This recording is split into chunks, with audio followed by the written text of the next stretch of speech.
Let me get your attention, people. Right now, it's time to turn the volume on your radios up.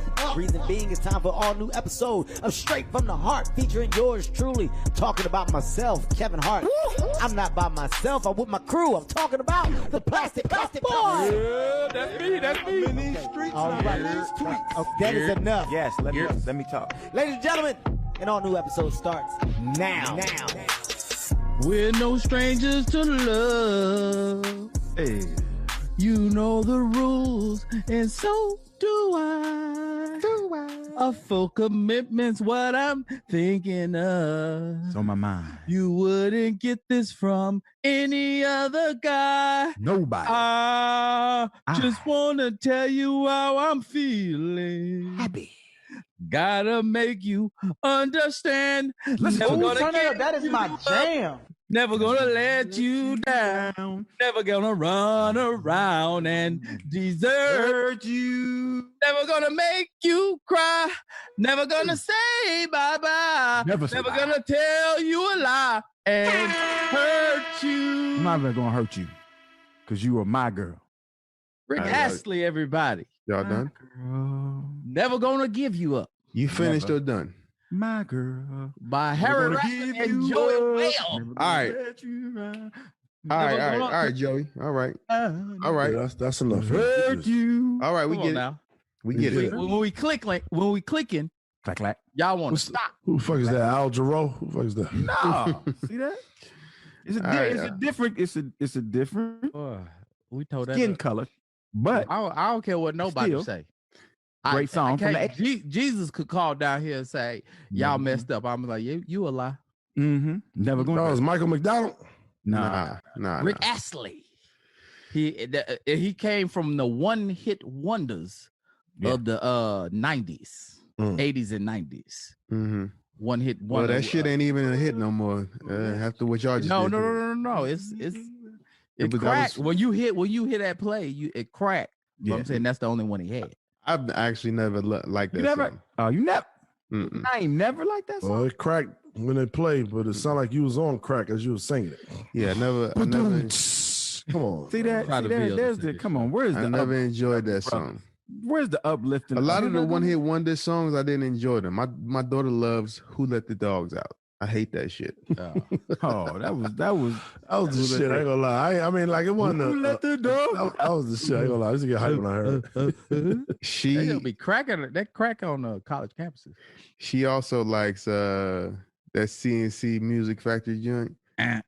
Exactly. Yeah, Nah, they had a couple. I got the power. No, not that one. Nah, that's something else. not.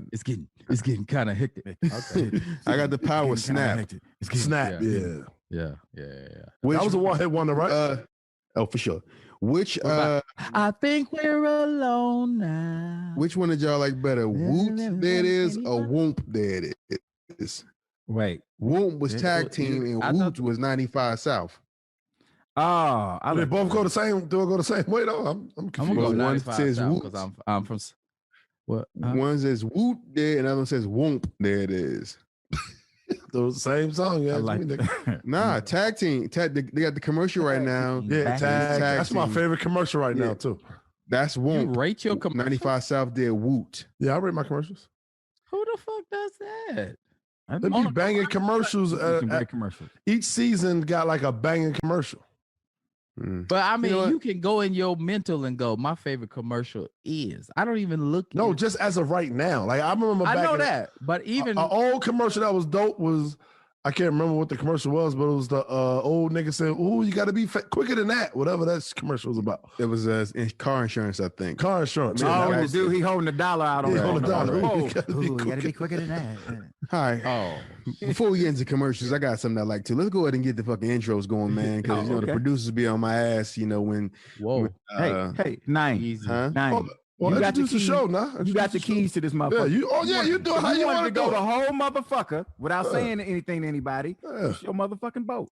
They know You who right. they listening to. Shit. That stuff ain't You real. in Well, if you don't know, control. who you're listening to right now, you are listening to Straight from the Heart on Sirius XM 96. 96.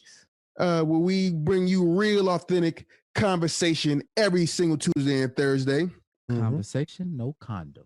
Yeah, baby, I like it raw. And today will be no different. Actually, today will be a little bit different because we are, we are without the people's champ or the We don't people's have the choice, leash on us. whatever you want to call him, or whatever he calls himself, rather. And we also without Cop and a Half. Oh, So wait a minute. Oh, Cop and a Doesn't. half? You call him cop and a half? Not Cop and a Arnold's half. best friend. That ain't Arnold's best friend that's missing. yeah. So what? So here are the pros and the cons of not having Midget Mac on the show. The cons are sometimes we're a little bit all over the place. You know, he's pretty good at driving the boat, driving the ship, whatever you want to call it. But when he's the host, he dominates the conversation. And sometimes, you know, the Plastic Cup Boys, we get caught not saying anything because he talks so fucking much. But when he's not here, you get a show full of participation. Right, guys? Yeah, that's why I interrupt him all the time. Yeah, when he's not here, you're gonna get some. And people say Joey don't talk, but he just don't have the opportunity to talk because you got a fast talking little nigga that talks too much. And he's not here, and Joey's going to shine like he always does when Kev is not here. So, with that being said, I will be hosting today. My name is Naeem Lynn, but I'm not by myself, and I'm going to get into the intros with my brothers from my right to my left. Start one man, Spank Horton, aka Smooth thug with the good hair. aka One of El Chapo's goons. aka Sexual chocolate. aka A big dick daddy from Cincinnati. there he is. Oh, hey.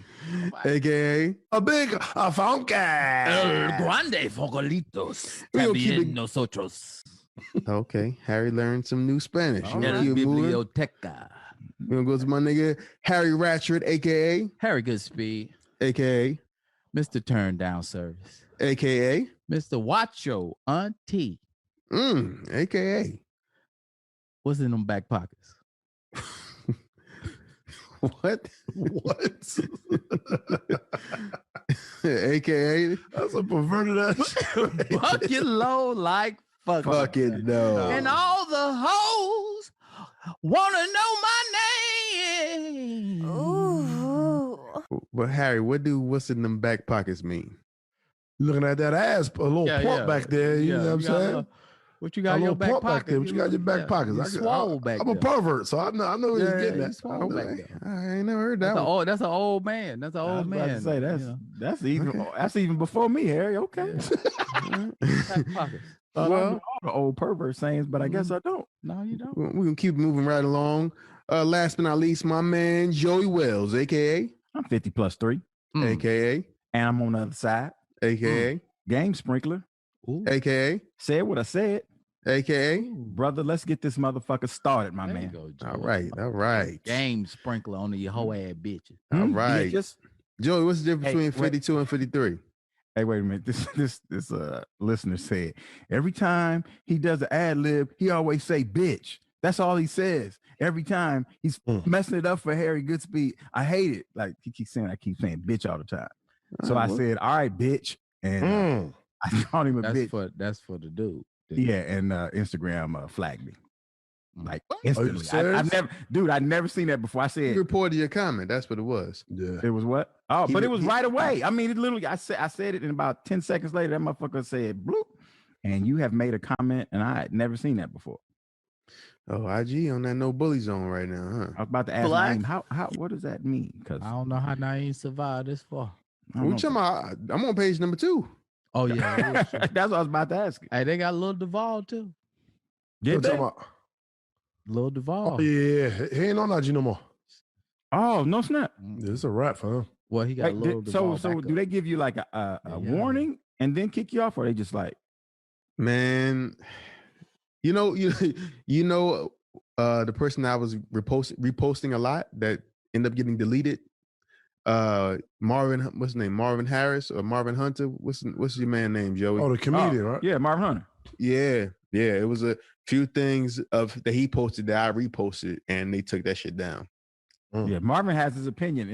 He's funny as fuck, but Marvin I had think me I remember him dying. saying something that he was in trouble. It was meme shit though. It wasn't like his personal content. It was just like, memes. That's when, I was heavy memes on IG, just posting stuff that made me laugh. I felt like I was doing a favor for people that was at work all day, helping them laugh. I wasn't doing the Kevin Hart shit, the selfies all day on set. I mean, that's what he does. Shot. And then, but look. Remember, he said we took his break, and then he came back. He said he was gonna be different. Yeah, Man. Came right back to same that lasts shit. for 3 days. Hey man, that drug is that's a hell of a drug. You want that like drug? Man, I remember he said it too. He's like, man, I ain't gonna be on here no more. I'm just going every now and then. And that like, man, them likes do something to you. So when y'all post something, do you look to see like how many likes you got or how many times people commented? So they changed some people's IG where you can't see the number of likes on the post. You got to go into the insights and shit. They did that to me. I don't know why they didn't do it to everybody. I don't know why they don't take it back, but sometimes I check the insights on my posts to see, like, just because I want to see how I'm performing. My engagement is way higher now that I don't post that bullshit. So I wonder why they did that on our Instagram. Do y'all know? Of course, I don't know. Always changing some shit. Motherfuckers, it should be perfectly fine. Then they change it. Social media. They say it's freedom of speech, but is it? Yeah, man. Anyway, well, how was y'all weekends, fellas? What'd you do? What you getting into, Joey? Brother, we was just like you working. Y'all was filming? Yeah. On weekend. Okay, is that hush hush, or can y'all talk about that? It is hush hush. Well, it's hush hush.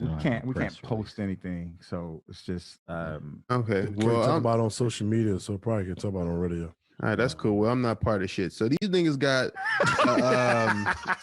a show that they're doing right now that I'm not a part of. And Wayne's not a part of. I still don't know why Wayne is not part of the show.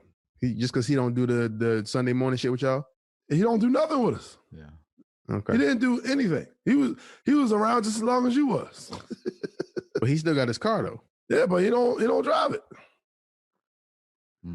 Now, when he found out a show was about to be developed, that's when he tried to get his car fixed. He got his oil changed. Boy, y'all some cold motherfuckers.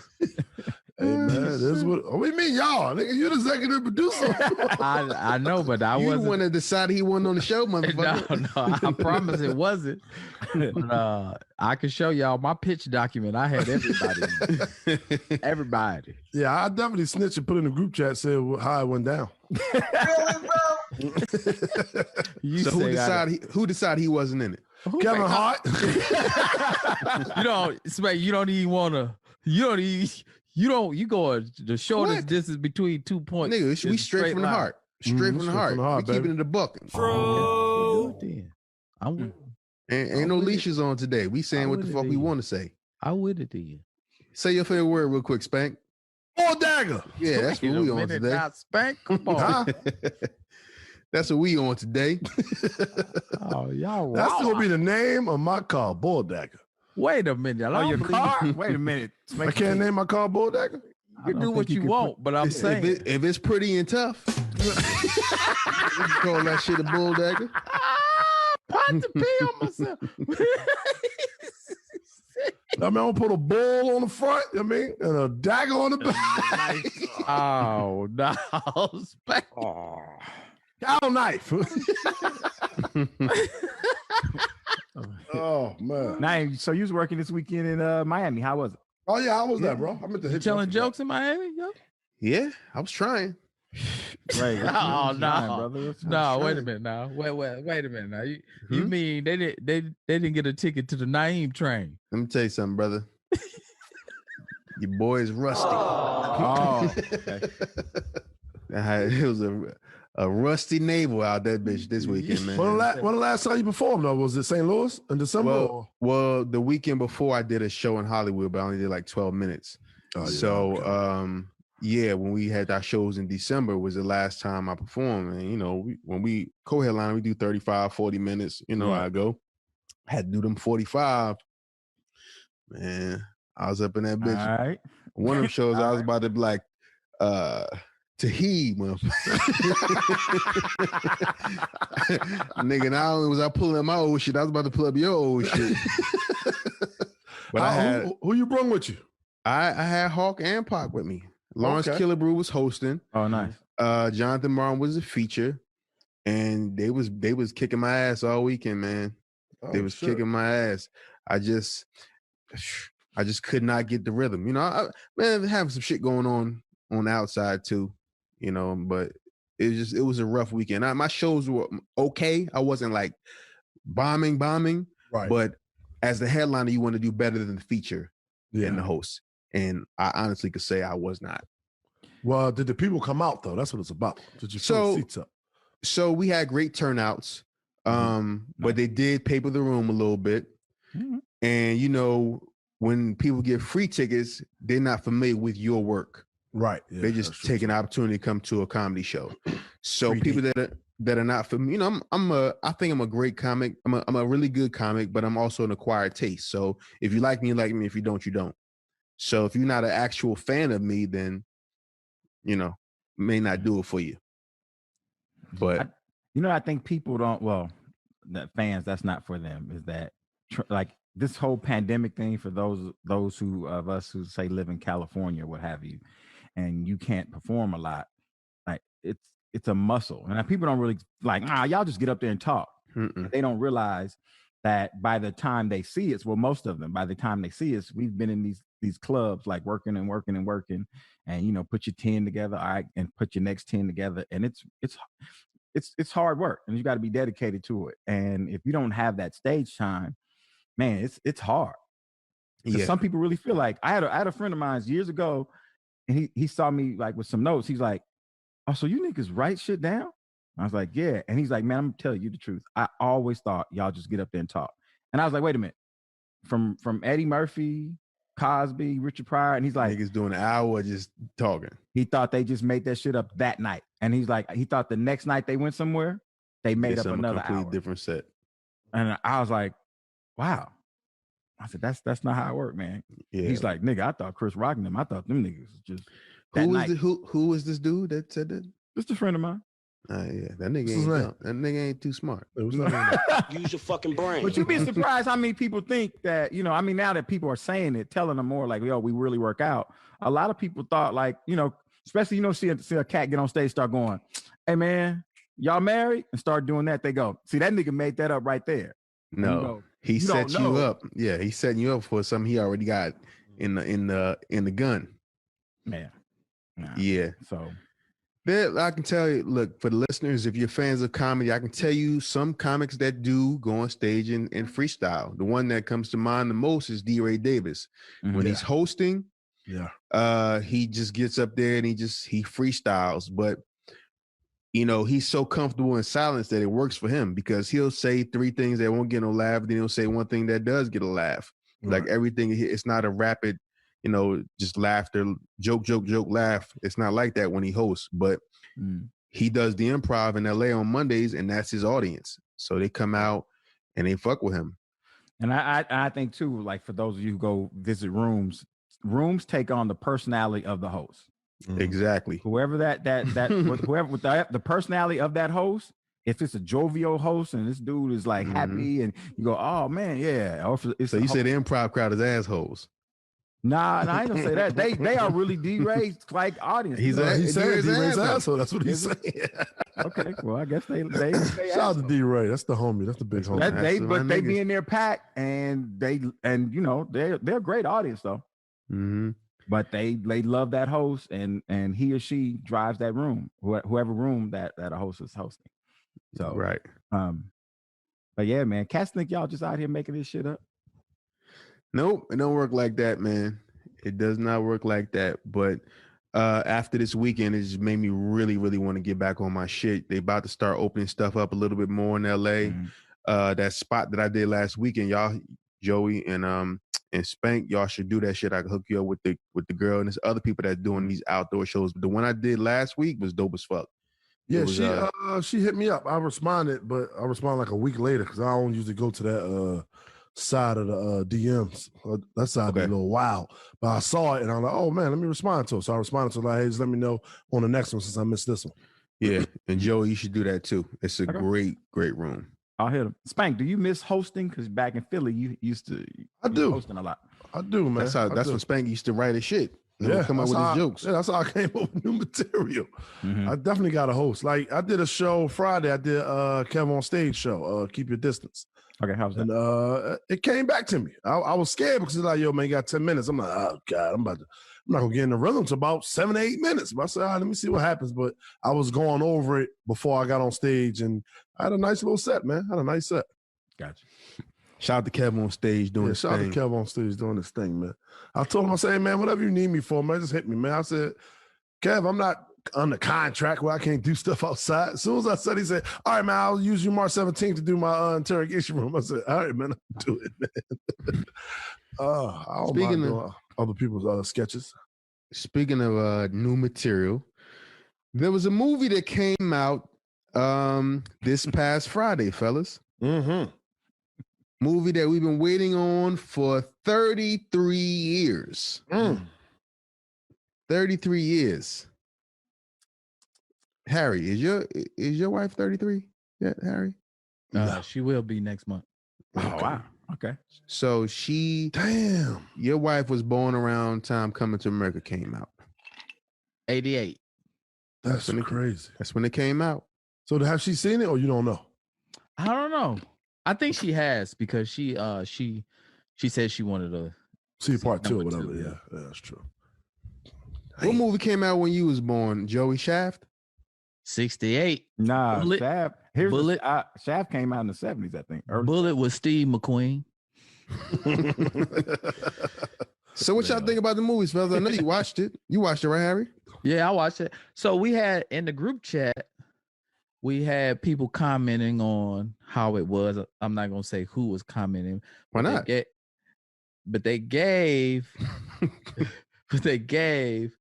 a bad review of it to the point it was trash, right? Yeah.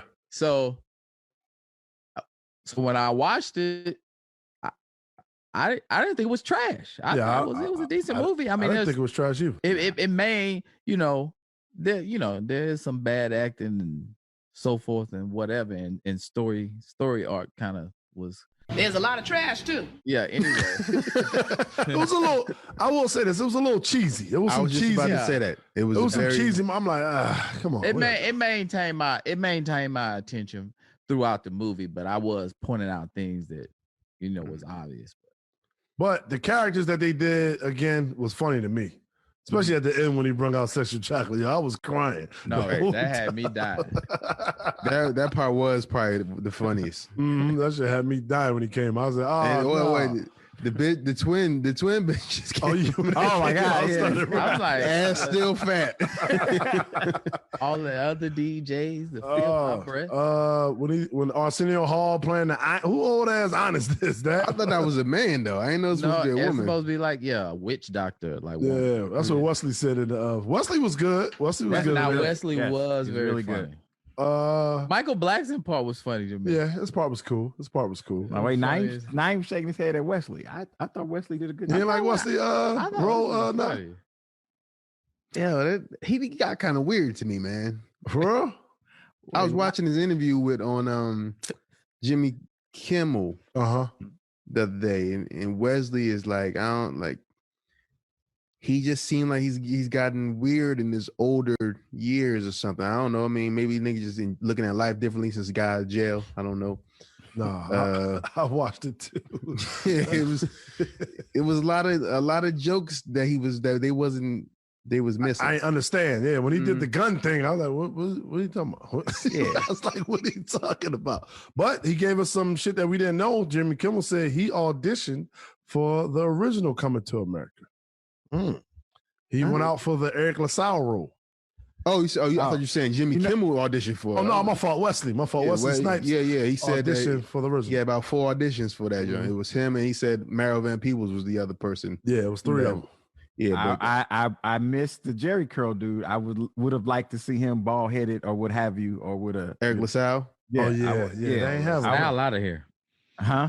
He died? No, you ain't gonna find him. Oh shit! Oh. They probably tried to reach out, couldn't get in touch with him.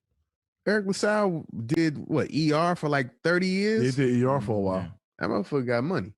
Yeah. And what the nasty sister was doing, that's what I wanted to know. Where she at? Oh yeah, with a little Remember sister. sister? Yeah, it's just She wasn't in it either. Yeah, she was don't remember her Lisa's sister. Remember her All sister? the dark skinned chick. Yeah. Mhm. Yeah, that was like, look at you. Yeah, we were supposed to believe they were sisters. One was down dark as hell. Well, the daddy was dark. Yeah, daddy was dark. Come You on, know what? The daddy and the mama was dark. Yeah, they probably turned the roll down. What you think? Oh no, mama wasn't on She- that. Mama wasn't on that. No, the mother was dead. Yeah, mother. I don't think she turned it down. Why would she? I think they did something about her on Comedy Hype saying where she is now. I can't remember. But I'll tell you something fun. After I say this, I'll come back because I want your opinion on the movie, Joey. I sent one time, I don't know, this must have been a good 12, 13 years ago. I sent this girl something for Valentine's Day. And and I didn't sign my name. I said from an admirer, not Daryl. you don't want to be mistaken for Daryl. No, nigga, That's from the from movie. Coming to America when Eddie gave the diamond earrings and shit. Hey, would you that have shit was said so something? so funny. Hey, That's would good. you had said something like in the movie Eddie didn't say anything? Like, would you had just like, yo, I gave you the diamond earring? Well, I mean, his whole goal was to get her to love him without knowing he had money. Yeah. So no, but that part was just funny. I tell But you, what- back the original shit, she was fine as hell. Shari Helly, Yeah, yes, she was, and she had ass too for a minute. yeah. Joey, what you think? That Coming to America too, though. She was not It was She was aged, brother. She Yeah, like motherfucker 30. was old. later. Your motherfucker was old in that bitch. everybody 30 years. Come on now. I know, but I'm just saying. It's In almost 30 years, your wife gonna be 60 something. Mr. McDowell look weird to me. Nigga, he's 80. Yeah. Oh, bro. Hey, that nigga was Kunta motherfucker- Kinte. What are you talking about? Hell? that motherfucker- Hey, You thought he was gonna come out? No more Florida. John Amos. Oh man. What you think, Joey? You know what? I thought it wasn't as bad as people's. I thought it was. It was. I thought it was okay. I guess seeing the original one, you still got all that in your head. Yeah, they're comparing. You yeah, can't so- compare it, man. Yeah. So I didn't. I just me and the wife sat and we looked, and she thought it was good. I was like, I thought it was okay. It kept it had a few laughs here and there, not as much as the first, Right. but I had a few, and I was like, that's okay. Definitely would have. There's certain things I wanted to see more of. Yeah. But you know what I like to always tell people this? When you first saw that movie, you was a kid. Mm, Your sense of humor is totally different when you're a grown up now. for sure. I was Like I be trying to tell people that, like, it's a difference when you're a kid and you watch something, you're gonna laugh at stuff that's. No, I'm not saying that Coming to America is not funny. I'm not saying that the original. I'm saying when you're a kid, you laugh harder at silly shit. When you get older, you don't laugh at as hard as silly shit as you used to. Now you'll still laugh at it if you go back to watch it because you remember when you was a kid watching it. That's why. I say the same exact thing all the time, Spank, especially when it comes to like Martin. When we were watching Martin in high school, most of our parents wasn't watching that shit. No, it wasn't. It was silly. It was slapstick. You know what I mean? But Coming to America, the original, yeah, I mean, if you even watch it now, it's not as funny, but it was well done. It was. It had a good story. Like even now you can watch it. You watch it for the nostalgia, but you also watch like this was a cool story. It was. And this one, I do believe it was cheesy. I just finished watching it. It was cheesy, you know, it kept my attention. My expectations were low. Because people were trashing it so much. The first It day- was trashing. It was. but then reviews started getting better as the weekend went on. And some people were saying, "Oh, it was pretty good," or I laughed a couple times. It was a Right. feel-good movie and all that stuff. And it wasn't bad.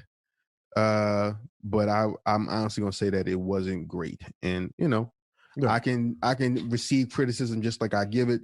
People shit on my show all the time. It is what it is. But either way, watch it to get your own opinion if you have not watched it yet. And shout out to everybody that was in the movie: Leslie Jones, Jermaine Fowler, Rodney Perry. So Now. many. There was a lot of you know what? I would have Nav wanted. Green. I wanted to see Yeah, more of the Nav. family, like his family. I wish Tracy they could Morgan. have. I wish they could have been a few more scenes with them, like Linnell and Rodney. Yeah, and I all think them. that would have gave us more of more Like, Might fun. have got the cut kid- out. Might have been some more shit Could've in there been. that got cut out. Yeah, because like I just how this kid is and how he got to where he is and the influences he got, like his uncles and everything. I would have liked to see just a little bit more of that. But like you said, I understand. Probably some scenes got cut out. And what's the name? I didn't know he was on the writer team for it. Is it Kenya Barris? He wrote it. He wrote it. He wrote the whole. Oh, I didn't know he wrote it. I thought he was just on the writing team. Wow, that's what's up. I didn't know that because he posted it and put it was the #1 streaming on Prime Amazon since the whole pandemic. So that's Absolutely. I mean, you know, and I thought you were gonna have to pay for it. You know, some stuff on Amazon, you still got to pay for that shit, right. and it's free. It was right there with your subscription, and you know, more power to them. I'm gonna watch it again to get another opinion, but it wasn't a bad movie. It wasn't what, you know. I'll say it was what I expected because my expectations were. Can I ask you guys this? Do you let social media influence you when watching a movie? If somebody, if all of a sudden, I definitely let it influence me to watch. To go something. watch it, yeah. If somebody's just like saying something that's good, then I go check it out. but if you see like it's just trash, do you go into it going, this is probably gonna be trash? I No, mean, that's so go ahead. That's all that they're coming to America. Everybody's saying trash. So let me check it out. And I checked it out like it's kind of good. I mean, it's a little cheesy, but it's kind of good. It wasn't But bad. if everybody said it was so good and then you watched it, then you would be feeling different. Yeah, that's true too. So sometimes somebody saying some shit is trash will make something better. Yeah, that's true. You know, just depending on how bad you want to see something. If it's something I really want to see, I'm gonna look at it anyway, whether people say it's good or not. And shouts out to Jermaine Fowler. I think he did all right. People was trashing him, but I think he did all right. He did a good job. You know, his character wasn't written to be like, funny. Right. His acting job was solid. You know, I had no problem with it. Shout out to my man Jermaine Fowler, man. Jermaine Fowler's a really good dude, yo. Really humble, cool dude. Yep, he's taking his career as it comes to him, and you know, I wish him continued success. Oh, definitely. And you know what? Before we get off of the subject, Spank, you said something before. Is remaking a classic is really hard. It is. Like, especially if it's a classic to where everybody's like, oh shit. Like people are talking about do New Jack City, and I go, leave that motherfucker. Well, Nino Brown is dead, so and is it going to be a remake with new characters? Or here's the thing. Here's the thing: you did not see him get buried. He got shot. Yeah, but he wasn't buried. So technically, you could go. The motherfucker fell, broke his legs and everything. Yo, you doing the pitch right now? Huh? You doing the pitch right now? No, I'm not. But technically, yeah, technically. He didn't. You can have a son, and you know they can definitely do it. Yeah. Somebody told me that. It's like if you never see somebody being buried, technically they can be alive. You were serious about that? Like Kanan. Yeah. In fucking Power. Yep. How the fuck 50 get out of that fire? See that? Harry, you ever thought about doing a movie about your life? Hell no. Nah, this nigga got the shit right there waiting for you. Huh? That'll be a boring ass movie, man. Oh, at the beginning, nigga. Come on, man. Start off in the Vietnam War. I say all that.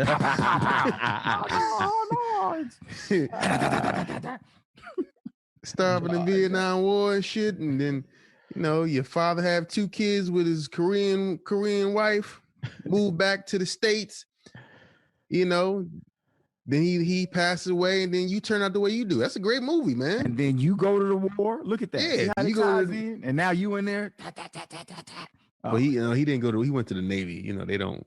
Oh, y'all don't count the Navy as serving? He said war. Navy don't go to war. Navy don't go to war? Nah. Yeah, they go to war. Yeah. They be in the ship. Yeah. We hands down, we got the best naval power in the world. Nobody. He was in the Navy, yeah? Like we do. What you thought he was in? I thought he was in the Army. Nah, and Desert Storm, Spank. When you was a kid and that war was going on, I was Desert Shield. No, my cousin was in the Desert Storm. My cousin was in the Desert Storm. Desert Storm. Yeah. Oh, okay. Yeah, that was Harry. No. Yeah, Desert Storm. That was what was the nigga name? Who? Saddam Hussein, right? Yes, Saddam Hussein. Yeah, I'm Saddam Hussein. Yeah, my cousin was over there. My cousin was over there, and he had like a wife. It's not funny. He had a wife or whatever. You know how when you get in the military, you get married, so you get more money, you get a house and all that. That's why people get married. You know the hustle. So he had a wife and everything. He came home. She was out there cheating on the nigga. He was sending money home and everything. What? Man? Military wise, get down. Yeah, it was bad. They used to have, so in the Navy, you could, when you're on a ship, you have a 6-month cruise, 9-month cruise. You're literally away from home these amount of months. And they have a wives kind of meeting to handle the, being alone. So the wives get together and, fellowship and bring each other up and support each other, right? That's what it's supposed to do. But, motherfuckers said that they be in there talking about how you supposed to cheat. Oh, no. What? Yo. Well, why are you so surprised, man? This is like obvious story. Yeah, it is very. How's it an obvious story? I didn't know they'd teach you how to cheat. Man. No, man, listen, Spank. Maybe I heard this wrong. Maybe I heard you wrong. Go ahead. Keep talking. Right? Yes. That's what I'm saying. They talk about the best way to cheat on their husbands while they're away. While they're out there risking their lives. Yeah, and then they come back. They come back. How you supposed to act? How you supposed to handle this guy? Oh, he too sensitive. What you need to do with him is da da da da. Like it was a whole session. No, I didn't know that. I'm sorry. Look, the men come back with PTSD, yeah. And the women got PTDS, post-traumatic dick syndrome. I thought you was gonna say they had STD. What's wrong with that? These bitches out there. STD? Yeah, I thought you was gonna say they got STDs. Huh? These bitches out here, man. Y'all know what it is. Damn. Wait a minute, Naeem. Damn. We have a lot of female listeners. Yeah, we do have a lot of female. Yeah, we have a lot of women listeners. A lot of women listeners. Can't say female. It's women or bitches. And they have Boy, hard on them, man. Wait, that's a law though? Yeah, I know we talked about it before, but that's a law. I can't say female and male no more. It's not a law, but they're saying when you say female, they're asking how to address them. That's all. You can't say shit anymore, Joey. And I'm glad you just said that because that's going to lead me into my next topic. Let's get it there. California bill is talking about eliminating boys and girls toy section in stores. No, that's ignorant. I thought it was closed. Man, I just, I mean, don't be mad about it. That shit. Hold up. You know what started this shit? Unisex. But go ahead. Yeah, but is it a bad thing? We looking at it as a bad thing. No. It's not toys. It's not toys. California looking to ban boy and girl section at retailers. It's closed. So I have a problem with this. Go ahead and say what you're going to say, Harry. No, I've like I said, I have 6 children, and I'm always in some phase with the kids. So we're, as we're shopping for Bella or Blythe, my 2 youngest, I don't really look at the girl. Only reason why I know it's a girl is maybe dresses over there. But like when I'm picking clothes for my 2 daughters, I'm just grabbing what I think is nice, or whether it's categorized as a boy or a girl. You know what I mean? I think it's different when you got a daughter and when you got a son, though. Yeah, that's true. But what I'm saying is, this is not a big issue if you really out there, you shopping and you doing things. And this is how I feel this should be handled. If you don't want to have a gender for your child, you want your child to decide what gender they are at some point, that's fine. What they can do, instead of taking away gender sections, you can keep the boys section, keep the girls section, and then add a gender neutral section. Yeah, do that. You know what I'm saying? Well, if I'm a retailer, I'm not doing all that shit. Take that boy sound down, take the girl sound down, they toys. Then it's not toys. They clothes. They toys, clothes, whatever category we got. Okay, so if you go to Target, the girl section is not next to the boy. It's across the little hall, Sure. It's separation. Yeah. It's separation. So it's really not that big of a deal. It's tough, man. So eventually you saying like all underwear just gonna be in one section now? panties for whoever. I want these, Daddy. They softer. I like these. I like the material on these panties. Mm-hmm. Get your ass over there in the back, boy. Look, man. Get your ass over there and get them draws. They say draws. That's what's when is it? Listen, I have no hate for anybody, but when is it going to be too much? What about the people that are heterosexual and we are used to the old-fashioned way and we want things to remain that way? What about us? Do we not matter? Because that's kind of what you're saying when you take away the things that we grew up on and the way we feel and the things that we believe in. You're taking that away from us to cater to them. But isn't evolving and growing is what we want to do? Yeah, you can evolve and grow by adding. You can add a gender neutral section. You can keep things the way they are, and then if you want to add something for them, that's fine. But you don't have to take away from us.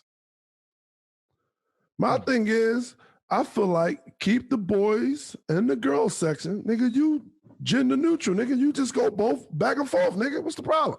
Just go back and forth. You know what? I'm gonna go get this dress over here, and I'm gonna get that goddamn blazer over there. What the fuck, man? I'll be over here waiting for you. You know what I'm saying? Just do that. Like you gotta take the boys and girls. Come on, man. They tripping. I'm sorry.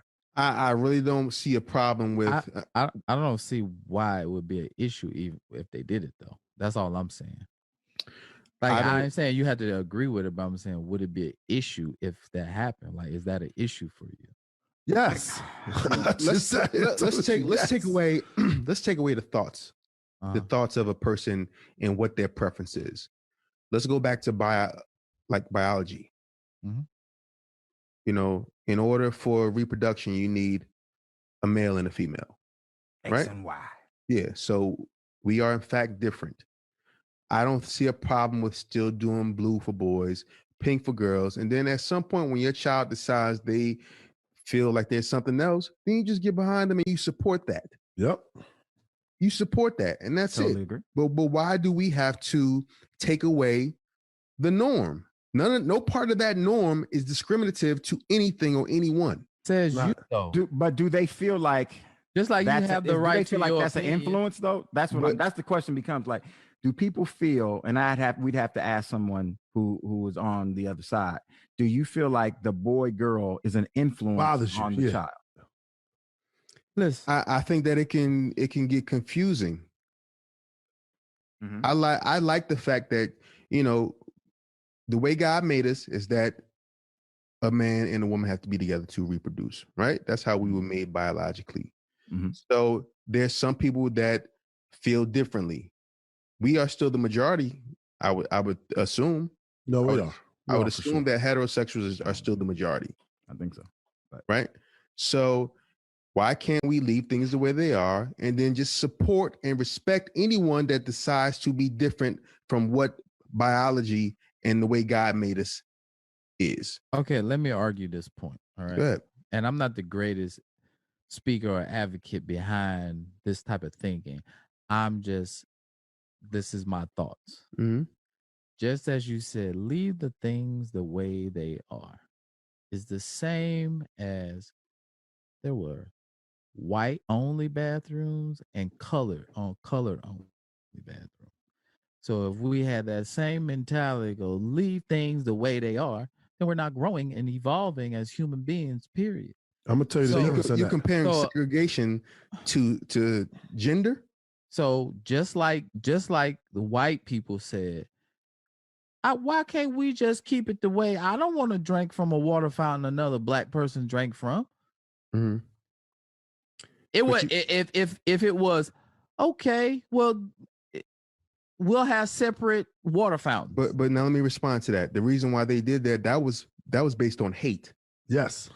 That was based on hate. So your comparison analogy for you would be if they said straight people drink from one water fountain and gay people drink from another water fountain. But what I'm saying is it is not up to if it's not affecting us, it's not up to us. It is affecting. It will affect me. Okay, it's not up to us to say how someone else is feeling. Just like you saying how you feel, this is how people feel. And if we all took a vote, and if we all took a vote and the majority said take the signs down, you cool with that? Are you ready to move on? I know, Spank, you said no. I mean, I know you said no, but I'm saying. Guess what? I'm shopping online. I'm not going to the store. I'm shopping you would online. Get mad because I'm not getting mad, but I'm like, well, y'all want to do that? I don't have to shop here. I'm going online. Instead of what they can do. I don't think that's right. Because I don't want to go in the store. No. I have no problem. I have no problem with gender neutral things. Me neither. But add it. You don't have to take away the sections to add that and show love to people that are on the gender neutral tip. The whole world is not gender neutral. Right. Well, it's almost like the bathroom situations. It's still male, female, and then they'll have a unisex one. Exactly. Yeah, just do that. Okay. But there's a lot of people that say I am gender ambiguous. I don't know. Mm-hmm. I don't know the correct term. Mm-hmm. That some don't identify with either male or right. female. So they can walk to whatever section they want and say, I want this blouse and I want this jock strap. Like what I said. Yeah. You know what I mean? Why do we? It's not like these sections are like they walk in there store. Yeah, it's not like they walk in and see boys and girls. I don't know where to shop. But that's not up to you to decide whether they feel some type of way or not. I know they don't feel no type of way about that. I know they don't. You can't. There's no way they do. I can't say that. There's no way they go in the store. Why are we even having this discussion if nobody? Because the person that runs the legislation or whatever it is, probably one of them gender neutral niggas. These are old. Well, these are like you said, like Spank. You don't think kids do that. But I think there's someone older who is saying, this is what I want. Because that's basically what it is. These bills come from somebody who is sitting That's basically what it is. And they're like, you know what? I don't like that. Now, the kids aren't doing it because, once again, as we say, kids are free thinkers and their mind is blank, per se. And they're being influenced by us adults. So there is some adults who are saying, you know what I want? I want to get rid of this male-female thing. That's what I want. I got a question for you, Harry. Yeah. What if parents, father, mother, they have a baby. Mm-hmm. They want a girl. Mm-hmm. Comes out, it's a boy with a penis. They tell the doctors, we want to have a procedure right now, make it a girl. Would that be cool? That has happened. That has happened? How could somebody legally do that? Wait, no, take it back. I was thinking about this documentary. So it didn't happen. But what they did is they raised the child as the opposite sex. Just to be the opposite sex, yeah. So yeah. And fuck. The dude, it was terrible how it ended up. But I just feel like the more that they do things like this, the more they're gonna start adding shit. Like, did you see the I don't want to like trying to change subjects all fast like this, but did you see the thing that I put in the group chat? They don't want to call people pedophiles no more. Like, come on, man. I'm telling you, all this shit is trying to change, man. Like, what are they doing? To do what, though? When you say all this stuff is trying to change, because I feel like what's the goal when you say this? To remove labels and to stop putting people in this box. But I believe that all of this shit stems from Black people fighting for their rights. Because when we start complaining about stuff, then everybody else say, well, what about this? We want to complain about some shit too. And then it just spiraled out of control. And ours was out, like Naeem said, it was out of hate. Ours was out. Boys signing a girl sign is not out of hate. Over here, straight from the heart, we have no hate for anybody. No matter what race you are, no matter what your sexuality is, whatever you decide to be, we support that. But I don't think that they have to change everything. Something like changing the boys and girls section in a clothing store to just gender neutral. I don't understand that. It's clothes. It's clothes. If your kid, if you don't want your kid to decide what sex they are as a child, take it to the store and say, hey, you want the pink shit or you want the blue shit? Get whatever you want, and we leave it. Get the pink shit or the blue shit. Get whatever you want, and we leave it. If that's what you want to do. Harry, how do you feel about unisex and gender neutral bathrooms? Because you have younger kids. It doesn't affect me at all. So you're okay. It doesn't affect if you send your daughter to the bathroom. Kid. I'm saying your daughter and the boy go to the same bathroom at the same time. That doesn't affect you. Well, if she feels uncomfortable about it, then we'll do it. But I don't have a problem with it because You don't feel uncomfortable with letting your daughter go in the bathroom with a boy, bruh. You're lying, Carrie. You're lying. No, I'm sorry. if they together and going in there. No, they're not together. I'm saying like in They don't know elementary. each other. Yeah, Okay. I'm thinking like in elementary school, those bathrooms are just you go. It's okay. 5 or 6 stalls. It depends on if. So that's what I'm personally thinking about my 14-year-old. The other ones are 7 and 1. They're not going to the bathroom by themselves. No way. Mm-hmm. So what I'm saying, so that's a family bathroom. We have those. I'm saying it doesn't affect me. So if I go into the bathroom and a woman's in a stall using it, and we have all stalls, and I come out the stall and she comes out the stall, I don't feel no way about it. You are grown. We're talking about your kids. Would you have a problem with your 12-year-old going to the bathroom and you see a man in there? Yeah, I would have a problem with that. Okay, so it does affect you then. It would affect you. I'm never letting if my little girl's going to the bathroom, I'm going with her. A 12-year-old? Yeah, if it's a gender neutral bathroom, I'm walking in with her. And that affects you. If you have to walk in there with her. You gotta walk in there with her. I would do that anyway, but then at 12? Not 12, you can't. What are you talking about? Well, no, I'm saying I would do that if I was out with them. I'm not gonna go in there with them, of course, but I'm saying you're gonna stand by the door. I'm gonna stand by the door. At the 12, you let them go in the bathroom by themselves. Unless things have changed. I don't know. My son is 30. But I'm saying if it's a gender neutral bathroom, I'm just gonna walk all the way in. But I mean, it does. To me, it doesn't affect me. That's when you with them. We've been in nightclubs and there was. We're grown, Harry. It's a difference. All adults. We're grown. Now, that's another thing, Harry. You keep saying you're with them. What if you're not with them? Now what? It's a gender neutral bathroom. I don't know if wow. Look, if somebody can go in. Glad you're not my daddy. Jesus Christ. I'm glad I'm not your daddy. Jesus Christ. Man. I'm saying to you, there's a modicum of safety that you need to have when you're dealing with your kids. We're on the road. We're not with our kids. Anything can happen.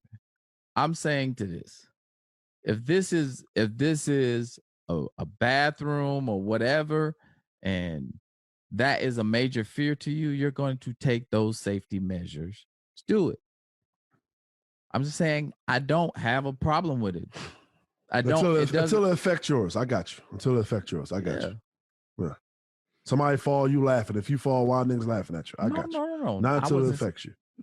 I'm not saying that. I'm saying if someone feels like there should be a change, and the change is not drastically changing my life, or I may need to do an extra step or whatever. And if that's a big deal to someone in a group of people or whatever, yeah, if it doesn't really change the way I go about my life, I don't really have a problem with it.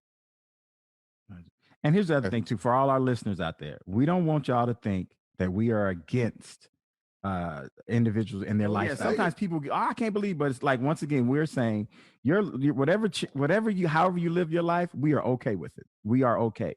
But Joey dumbing it down for y'all. I'm not dumbing it down for y'all. But I am not okay with my daughter going to a bathroom with other men. Yeah. I think that is a concern of. I got young nieces and nephews, so that is a concern for me. Also. Hell yeah. So at a certain age, you can be okay with that. But as a child, we are making choices for them, and we have to keep everyone, as we say, safe. I'm so glad that's that's our concern for our children. And as we've always said it, at a certain point, you can make these decisions for yourself, and when what's right and what's wrong. But as a child, we are concerned just for that. You hit the nail on the head. As parents, we are supposed to make decisions for our children until they are old enough and know enough to make decisions on their own. We can say and feel however we want, people, as long as we're not preaching hate, and we have none of that. Well, however you decide you want to raise your children, that's fine on you. That's why you do that, and you can't get mad at us for being old fashioned with the way we raise our children. My daughter is she's a daughter. She's a girl. I'm raising her as such, the old-fashioned way. And if one day she decides she want to be a boy, come on, boo, let's go. What you want? Some Timbs? Let's go. And I'm gonna support you, right? I'm gonna support you. But right now you're 5, and you're a little girl. So where's the mark of demarcation? Where's the age where you go, okay, you can make that decision? I mean, shit, you got to be able to fucking read all the way at least. You know what I mean? You got to be able to know something about life and know what. Teenager. I'm saying teenager. But that comes with an age, a level of maturity. What? Right. You guys are saying it depends on how she's maturing. You can't put an age on it. Kids mature at different here rates. we go. So here we go. So if a parent goes, well, my child is very mature and that child is 11 years old, and we feel as though he or she or whatever they identify as can make that decision of what they see themselves as. He or she is very mature. At 11, that's if my child is mature and she decides. We're not saying that. We're not saying if your child wants to change genders. We don't have a problem with that at all. You? We're not speaking on that. Oh, okay. Yeah. But you're not making any changes to your body until you are grown, until you're 18. We treating this shit like smoking cigarettes, drinking. 18. Say 18, yeah. But if at 11 years old you feel like, you know what, Dad, I really think I'm something else. I'm a boy, or I think I'm a girl. All right, if that's why do you think that? You feel this way? Are you sure you're not just gay? No, it's past gay. I feel like I am really the opposite sex inside. Yeah, I'm the opposite sex inside. There's levels now. I mean, I feel like if you just gay, then you just be the same sex you are and just be gay. Right. You know what I mean? But if you want to change go your to that gender, next level. Right. So, all right, if you want me to call you by a different name, you want me to treat you as such, then I will do that. But you're not making any changes to yourself until you're 18. So because I'm still your parent, you're still a child, and I'm still making decisions for you. You can feel how you want to feel. Mm-hmm. So, okay. So just to be clear, if your child who you say is under 18 or under whatever, he or she is too young, you're saying no manipulation to the body, right? I.e., taking off a penis, whatever. Right. We couldn't even get no tattoos till we was 18. But we still owned. But our parents own us. If she is 10 and go, I'm a boy, Dad, you okay with that? Yeah. If that's how she feels, I will support it after conversations. And if she's, because kids make decisions and they be on or they be off. Sure. So if you're sticking by this, then yes. If you want to change, you want me to call you by a boy nickname, whatever.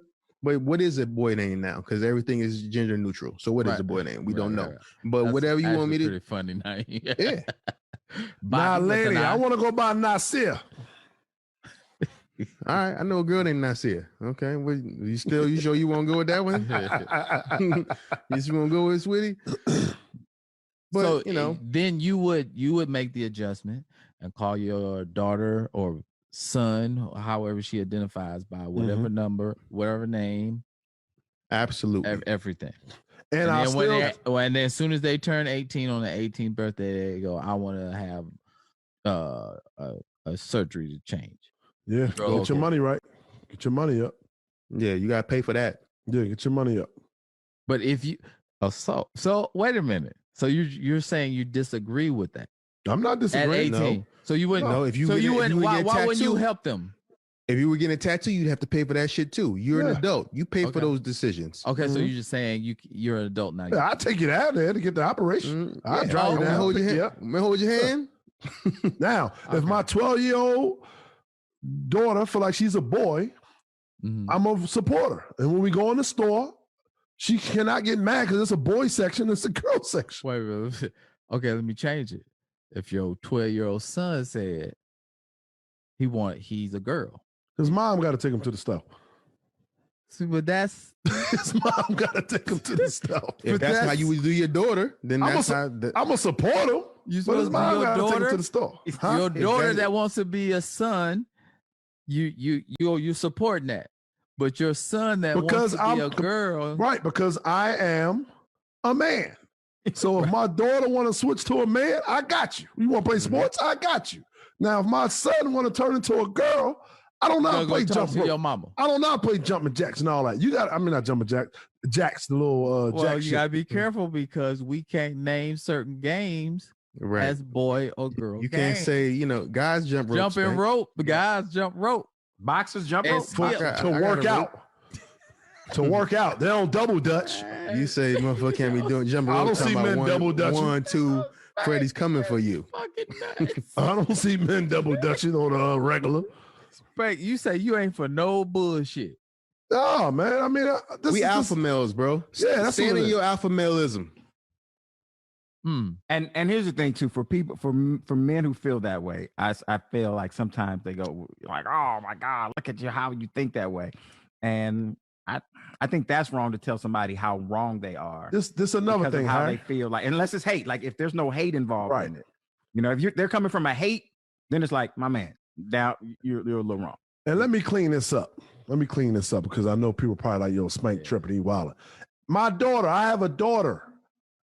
I barely take my daughter shopping to buy dresses and stuff like that. My ex-wife did all that. Did I go sometimes to the store with them? Yes. But most of the time, I never went to the store myself and bought my daughter dresses. I didn't. Because you not to say that I can't. It's just that, you know, my wife always had one. I buy all my daughter shit. Frank, you got a good eye for fashion, though. I do. Now, my wife hit me with a, hey, you like this? I said, yeah, that's nice. I like that.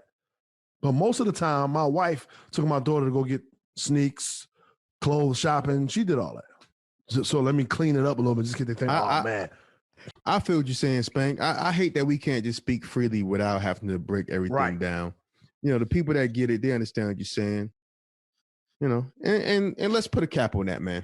Let's put a cap on that before we say some shit that get us canceled. No, we record. We can delete it. True that. Anyway, man, let's go ahead and pay these bills and take a quick commercial. Be right back. And we're back. If you're just tuning in, you are listening to Sirius XM 96. Straight from the heart. We bring you authentic conversation every Tuesday and Thursday. Conversation no condom. Thanks, Harry. I didn't set you up right. I don't know what the fuck is going on. That nigga. I'm gonna give it to you rough. Damn. Whoa. That's what we say. Yeah. Kevin. We're gonna give it to you rough. In the first half of the show, you know, we discussed Come to America 2, and we got to a really long discussion about your son wanting to be a daughter. Yeah, eliminating boy and girl sections of retail gender stores. ambiguousness. Yeah, turn everything to gender neutral. And Spank and I had some strong opinions about it. Harry was on the more progressive side of things, and Joey just stayed out of it. He just kept cleaning it up. He kept cleaning it up. Oh, Joey, I know where Joey's staying. That one. Oh, I know where it's staying at too. Brother, I'm over here just. I want to CJ to say something. No, brother. All this shit made Joey mad. The old niggas just get mad in the silence. CJ got to stay quiet or he gonna see red. Then just tune out. I nigga want to say something so bad. Hey man, you know what? Like as you get older, you just see stuff. Pick your battles. Yeah, and then you start just to go, wow. Like sometimes, you know, we'll send somebody will send an article through, and I'll go like this. Okay. Like I just keep my opinion to myself and just, you know, like, hey man, let's all live a good life. Yeah. All right. Well, that's enough about that. We're gonna move on. We're gonna talk about DJ Academics claims Jay-Z allegedly acquires black consumers before selling off companies to white people, and we have audio. Black? Yo, I'm doing it for black people, but he's not doing it for black people. He's doing it for his own selfish means. Jay-Z bought a company. He said it was for black creators. He said people shouldn't support Apple and Spotify because they're white owned. and he wanted to have something for the culture, for the artists, by the artists, and he wanted to keep it black owned, and he wanted to do it that way. He did many B-sides talking about black excellence, black power. You should support him because he was running a black business, even though we found out later when they went to Sweden at the Tidal headquarters, pretty much not one of the employees or the higher executive people at Tidal were black. Well, Jay-Z sold a third of the shares to Sprint about a year or two ago for $200 million, and he just sold the rest of the shares, including all the artist shares. I don't know if I agree with him, man. I'm gonna say I know Spank, you have an opinion. I know everybody has an opinion about this. What I'll say is I think that Jay-Z is really, really big on creating generational wealth. And I believe that we as black people can have a business, let it be black owned for the black consumer, let it get to a certain point, sell it, and then use that money to open up more black businesses. He's still working with Tidal, right? Yeah, he's still working with it. Still on the board. He's still making the decisions. Mm-hmm. He's still getting paid off of it.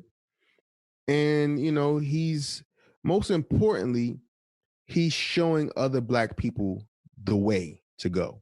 Exactly. You know what I mean? Which is really, really important. It's really important that you kind of set the tone and say, look, we're black and I'm doing this. Yeah, I'm Jay-Z and I made a bunch of money before I started doing this, but we all can do this. And it has to be taught because we didn't think big like he's thinking. So I don't really have a problem with it. I get what he's saying. You do want to keep things within us, but sometimes I believe a lot of times when people sell their company, you sell it for more than it's worth. I feel like when Russell Simmons sold Fat Farm, and like that shit was on the decline. Yeah. You know what I mean? He got a nice bag for that shit. Like niggas weren't wearing Fat Farm no more. But the white people, they don't be knowing that. Or maybe they have a vision of, well, we get this shit into Macy's and stuff, and then white kids will buy it. Still sell, yeah. But same thing with Fubu did the same thing. Like as they were going on, and it's still selling. All that stuff is selling, like in China and stuff like that. Well, Fubu's starting to sell again. It's coming back. But if you was wearing Fubu after a certain time, I never had no Fubu. If you was wearing that shit after a certain point, then like you might get smacked in the fucking head wearing that bullshit. No, they was definitely coming at you. But I just feel like China and all that sells a lot of Fat Farm, Rockefeller, all that stuff. Rockaware, not Rockefeller, Rockaware. My thing is, I understand what he's saying. He's saying, don't sell your business as black owned, because in this whole Black Lives Matter movement and everything that's going on with the black people, we're using that as to keep the money within our communities. So when you hear black owned, you got black people with empowerment on some, you know what? I'm only going to spend my black dollar on black businesses. So they're looking at it. Huh? No. Once he sells it, then we can stop. We don't have to continue to support it. Yeah, but you get all this money from the people to build the value up, and then you sell it white. That's what they're saying. But my thing is, I don't think Jay-Z, I don't think he was promoting it as black owned, in my opinion. I think he was saying this is for the artists. They'll get paid more, and this is still true. If you idle streams, people quick to put words in your mouth. Yeah. So we don't know if Jay-Z was saying this is black owned, support me and that. Now he definitely said, yeah, this is by us because he is a black man. But I don't think he was promoting it as black owned. But I understand what academics are saying. If you promote it as black owned, then sell white, it's kind of like, whoa, what's going on? Well, now we got to assume too, like, was there somebody black that stepped up and said, I want to purchase Tidal? Because that could have been his goal to say, I got this at a certain point. Whatever like that money was at. Like who? I don't know. There you go. Bob Johnson. Black people that got that much. Man, they not even in that business, so they're not going to do it. There you go. So now if my goal was always to sell it, then that first bidder that comes up. Yeah, it's going to be white. If it was a black person that could afford to buy it, and I'm sure there is, and they tried to buy it, I believe he would have went with them. I believe that. Well, they probably got outbid it. Or maybe. Well, everything equal. That stuff ain't real. Or maybe if he sold it to a black person, then they might have like, oh no, you can't run this shit. We want the whole thing. With him selling it to this person and just knowing how powerful he is, he said, okay, I'll give it to you, but I'm still running this shit. I'm still making decisions. You're going to give me all this money and I'm going to continue to make money off of it. Right. So I feel like it was a power move. Here's the thing, Naeem, you said a little bit earlier. A lot of us don't know how these moves are being done. And sometimes we need people to teach us. And a lot of companies I have this company and I'm building it till it gets to this certain point to where somebody comes and goes, you know what? I'm going to offer you $3 billion for that company. And you like, nigga, I only put 4 million in this bitch. Right. So I'm a win. And that's just how it is in business. Unless it becomes you done built Apple or Amazon or something like that. But for the most part, you build it to where I want to profit. And if somebody comes to give you enough that you go, listen, this is enough to take care of my family and also to start another one that I've already, and most people are already thinking about their next venture. Right. And so he's just teaching. I think, like I said, for some people, we know these are how things work. But for sometimes you need somebody like a Jay-Z, and he's put it in his songs and everything to go, I'm teaching y'all. Watch me. Watch me. Okay, let me do Harry role in this. Oh, I'm sorry. Unless you got something to say about this, Harry. No, go ahead. Let me play devil's advocate in this. Okay, I'm gonna pray for you. We don't have any businesses from like 1800, 1900 like that, early 1900s, right? Now, by him keeping Title was founded, I don't know what, 5-6 years ago, I think, maybe longer than that, I'm not sure. By him keeping Title in the family business, then that creates generational wealth for the family of the Carters. Am I right or wrong? Just like Nike and all that. Like, you see how we don't have any black businesses like that. Like, you got Bevel out there that's doing this thing. He even said that. He said, I feel like I don't want to sell to a white company because I want Bevel to stay around for hundreds of years, like Anheuser-Busch. Like, I want Bevel is still on the up. It's still on the up and up. No, he was offered $100 million. What I'm saying is, it's still on the rise. The business is still on the rise. It's getting, they got body wash, they got lotion, they got everything now. So it's getting better and better, and more people are buying their brand. Right. So me personally, I don't have Title. I have Title. Yeah, but was it doing better? Was it staying the same? Was it getting worse? It's definitely doing good. It's doing good because somebody paid $300 million for it. Well, that's the thing. We just said about Fat Farm. These people, sometimes they see a value in the business, and we're saying like, yo, this, not only is this shit going down, but I'm tired of doing it. Let me get out of this, So you don't know how Title was doing. That is true. Know the numbers. That is true. We don't know the numbers on how well it was doing. I don't hear people talk about Title at all. I do. I hear people talk about it. I believe it was doing well for somebody to come in and pay $300 million. I don't care what company it is. You're going to do some research on it if you want to spend $300 million on it. I'm sorry. So he know it's some for him to make money off of it. That's why he put up the $300 million to buy it. That's my opinion. I don't think nobody that rich be like, hey man, let me go ahead and buy a Title just because. Shelf. They did it with Fat Farm and FUBU. Apple could have made a move to go, let me buy Naeem, Title. You're not listening. Just because black people not buying FUBU and stuff no more, I told you, in China, that shit is still selling. They're still making money off of Fat Farm and all that type stuff. I understand that.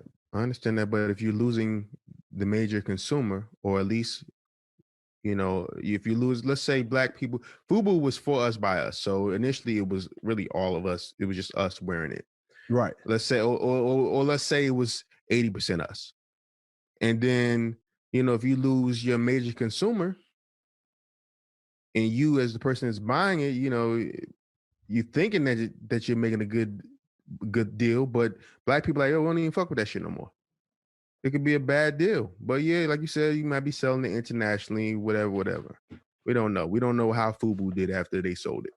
But I do say this too, Spank. You made a good point. I know we're going back and forth with it. Is that if you look up, there are no Walmarts, there are no DuPonts, Anheuser-Busch's, and all those, and Wells Fargo's, and these are companies that were started 1800s, 1700s, whatever, and they have made their Levi's and all that. Right. By a family, and they still Rockefellers and all that. Levi Strauss. There you go. And they're still in the family. We do not have that. And so I do think there is something for someone to have a business, and I don't know when it's going to happen. Hopefully it could be Bevel. I hope by in 30, 40 years, we all know Bevel is a staple and that black man still on it. We don't have that. And we do need that. Yeah, and because I feel like when you have those, what do they call those what they call them, 500? Fortune 500. Fortune 500. When you have those Fortune 500 companies, now you got companies that will help the Black communities and stuff like that. Like, I don't think Anheuser-Busch is going to help out the hood. I don't think, like, you know what I'm saying? Like, that's what I think Anheuser-Busch is on the up or the down. Yeah. I don't know what they are. I don't know. They're not going nowhere. Anheuser-Busch not going. Yeah, they nowhere. may not be going anywhere. But do you think they're on the up or the down? With so many different beers and so many different types of alcohol that people drinking these days, yeah, Anheuser-Busch still, if you go to a baseball game, so you still be able to grab a Bud or some shit. But yeah, but you know they don't just own beer though. But that's the other thing. Yeah, they got so many other subsidiaries. That you go like, beer. Oh, I didn't even know that little that Sprink sparkling or that little wine cooler or whatever that may be. And that's what they do. Like Pepsi, they go by to sign the. That's what they do to stay relevant. Like, you know what I'm saying? Like, that's what they do to stay over the years. And now they're going to always have money and be able to help out their families to have generational wealth. And that's why I feel like once you sell off the Black company, don't get me wrong, you get the 300 million, but now what you going to do with the 300 million? It's about reinvesting and doing something else. It's almost, it's not even, it's exactly like real estate. I was in the barbershop, a long time ago, like say COVID, and there was a guy in there. He was really, he was in Inglewood, and he was saying it loud. He's like, "Yo, y'all got to get some property. They about to buy up all this property, and y'all need to get some. I don't care if you need to get together 3 or 4 of y'all and buy something." He's like, "They buying up our hoods, and we're not gonna have nothing." And say, and for those of you who selling, he's like, if you don't have to, hold on to it, because once you sell it, it's over. Yeah. Or, and then he said this, or sell it to us. Sell it to one of us. And I got a prime example of that. Back in the apartment where I used to live in, me and my mother used to live on top of a bar. And the guy that owned the bar was a Black man. He owned 3 buildings. One was a bar and 2 storefronts. And then it was probably like 8 to 10 apartments on top of the 3 buildings or whatever. And I've been talking to him because his son, he's getting older, and his son's like, "Hey, Spank, I'm in the business now, doing my thing or whatever." He reached out to me and said, "Spank, you need to talk to my dad. He's thinking about selling the property, and he wants to keep it Black. He wants to sell to another Black person, and for some reason your name came up, and he wants to talk to you." And I had a conversation with him, like, "Yeah, man, Asian guy wanted to buy it. I'm not selling it. I'm only selling it to a Black person." I was like, "Wow." Someone's racist. Because here's the thing, and now some people are going to listen to this and go, some people who aren't Black, somebody who aren't Black, racist. Some people aren't Black and going to say, "Oh, that's fucked up and that's racist." But it's the exact same thing that has been going on for hundreds and hundreds of years. Just years. Yep. They just don't say it. And they when don't we say it in public. But when we say it, they go, "Look at y'all. Why y'all think like that?" So redlining. There you go. So it's nothing. It's nothing wrong with that. Like I said, it's keeping it in the black community. I'm still hesitant to buy it though. I was gonna buy it, but when COVID hit, I'm like, I ain't got it right now. Pop. Does he still have it though? He still got it. He still got it. Well, while we're talking about money, got to touch on this real quick, and then we're gonna get into our segments. Jeff Bezos' ex-wife has the third richest woman in the world has married her child's science teacher. Wait, they just got a divorce, right? For that dude, that's a sweet deal. Now, hey, say it again, Harry. They got divorced in 2019, Joey. Sweet deal. So they probably separated like 2017. Nah, it don't matter when they separated. She been fucking with that dude since 2016. Listen, one day you are teaching some snotty-nosed ass kids how to add, and then the next day a beautiful goddess walk into your life, and her pockets is bottomless.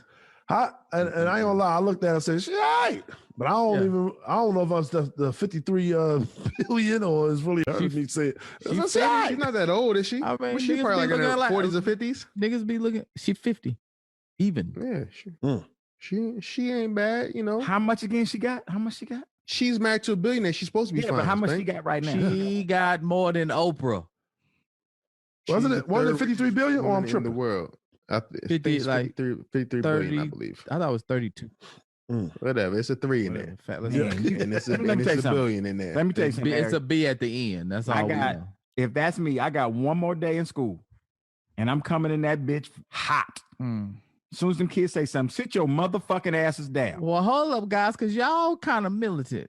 Like y'all gonna marry a white woman after talking all this? Brother, love don't have no color. They gonna kick you out. No. Love don't have me? no color. Yeah. I ain't saying I never said nothing about white women. Hey, brother. I'm gonna have a bunch of black kids with that woman, and we're gonna have generational wealth. Hell, you talking about? Now. Thank you, white man. Fuck you talking about, man. Play PMS on all of us right now. These things are plural and that shit. Coons. It's all of us, nigga. That's gonna be our dance. Y'all wedding song. Yeah. Woo! Here's the thing. But what if all of the our sisters, our queens give you a hard time? How you gonna explain it? I'm gonna pay them off. We got 53 bill, baby. I got some $1,000 earplugs for you. 53. Here's the thing. I got the question for y'all right here. Ooh, 53 billion. Now let's say okay, this is her kid's science teacher, which means that she could have possibly just met this person this year because you don't have the same science teacher over and over again, right? So let's say that there's really not much love involved. Do you? Of course, the answer is it's almost like got to be yes because we all want money. But do you really marry some rich woman that you don't really like that? You're not in love with? Are you going to just cheat on her and use her and just take the money? Because if you catch it, then now you out. So it's a prenup. Yeah. You're gonna lose the money. So you getting all this money to buy a bunch of bullshit, do anything you want, but you really want to be with some other bitches, or you want to be out here doing your thing, or be with somebody else. It's something to really think about. What you gonna do? You say based on shit going down.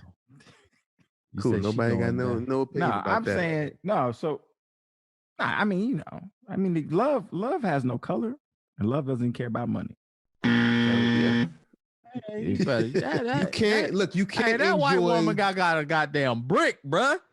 You can't enjoy money with somebody you don't want to be with. Man, judge me if you want to. Yes, you can. Shit. Yes, you cheat, nigga. You weren't listening to what I just said. You don't have to cheat. You don't have to cheat. I can be with the same woman with that much money. Just I'm gonna be pussy with the trash. You don't like her, but y'all can go on all the vacation you want. You just I'm not doing it for me. I'm doing it for the blacks, my family. That's what I'm doing it for. Yeah, get the fuck out of here. I'm doing it for my community, Get baby. the fuck out of here, Spank.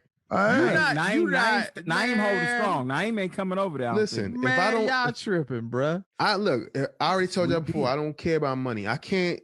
What's the point of having endless money if you can't spend it with somebody you want to really be around? I don't care about that money. First of all, it's not your money, bro. It's not your, it's hers. You getting it from her, right? That's my point. And so, what's the point? Why am I even? I wouldn't do it if it ain't. If I don't really love her, if I ain't really into it, I ain't doing it. I don't give a fuck how much money she got. I'll do it. And that's no cap. Oprah throw that thing on you. Ain't gonna mess with Oprah, nigga. For what? Hell yeah. I would fuck her just to say I fucked Oprah. But you want to marry her? Fuck no. Fuck, I'm gonna do what Oprah old ass. I smack that. There, but do it. Stedman old and bald now too. Stedman standing in another house over there. Stedman get that braid. Look, got his own company. You got to ask for allowance and shit. Fuck out of here. I'm good. I would be miserable. I would be miserable. How you know you're gonna be miserable? That's respectable. Now. Because if I don't like you, I'm just sitting here just in this rich shit doing all the shit that I want to do with somebody that I do like. So you don't. So you saying if you met this woman and she said I want to marry you, and you go I don't like you, but if you kind of like y'all dating, and she got to be an open relationship or something. Look, I care more about being with somebody that I like more than money. It's plain and simple. That's respectable. Now. No, not definitely. I wish I had that type of. You know what I mean? I ain't got it either. I'm gonna lay with this. I'm gonna lay with this. What pleasure you getting from the money? Yeah, I'm gonna make money can make any situation feel better. What pleasure are you getting from the money? That's just real. You gonna be happy with just being around a motherfucker you don't like, staying in 5-star hotels and taking jets and shit every day? That's cool with you? Around a motherfucker you don't like? But who say I don't like her though? You just saying speaking hypothetically. It's tough to say you don't like somebody that's worth 53 But see, billion. then that's You might like him a little bit, but you don't. It's tough, man. You ain't in love with him. Call me a gold digger, my nigga. I'm out here. Let me get a little piece. Let me get a piece of that. Mm-hmm. But you can't cheat. It ain't forever though. You can't. You can say, look, this ain't working. It's gonna be a prenup. You ain't taking none of that money with you either. I don't like this hypothetical. This Embezzlement. Yeah, he's trying to corner us. You can't have that. See? Don't give a nigga number one decision. You only can have sex once a month. Come on, bro. You got sex with this one woman as much as you want. Pussy trash, man. Pussy come trash. on, come on, man. What you smoke? Black a mouse? You can cultivate. Nigga, you can cultivate pussy. I don't care what you say. You can if it's trash in the beginning, you can cultivate it and grow shit up out of it. I ain't made that one really hard. It was he's trying to corner 53 billion to we ain't had no decision. The pussy trash. You don't like her. You hate her. Like, wait a minute. Y'all just thinking about all. First of all, we've done a lot of shit and we've been to a lot of places. All right. So nothing is really going to impress us like that. Right. So you're talking about an experience of, the shit that we've already done, maybe times 5. Okay. That's another bracket, brother. Our guy's rich, but nigga, 53 billion. But I'm not talking about just the access we have to places, people, and things because of the relationship. You know what I mean? Like that nigga went. I believe it's another world over there we don't know about. That I mean, you said pull that curtain back. But do you want to experience that shit with somebody you ain't feeling like that? Well, I mean, if we've been dating for a minute, I got to feel her. Nice. Joey motherfucking Wells in the house. Hello. Oh, I can buy a city. Hello, Fresno. Swag.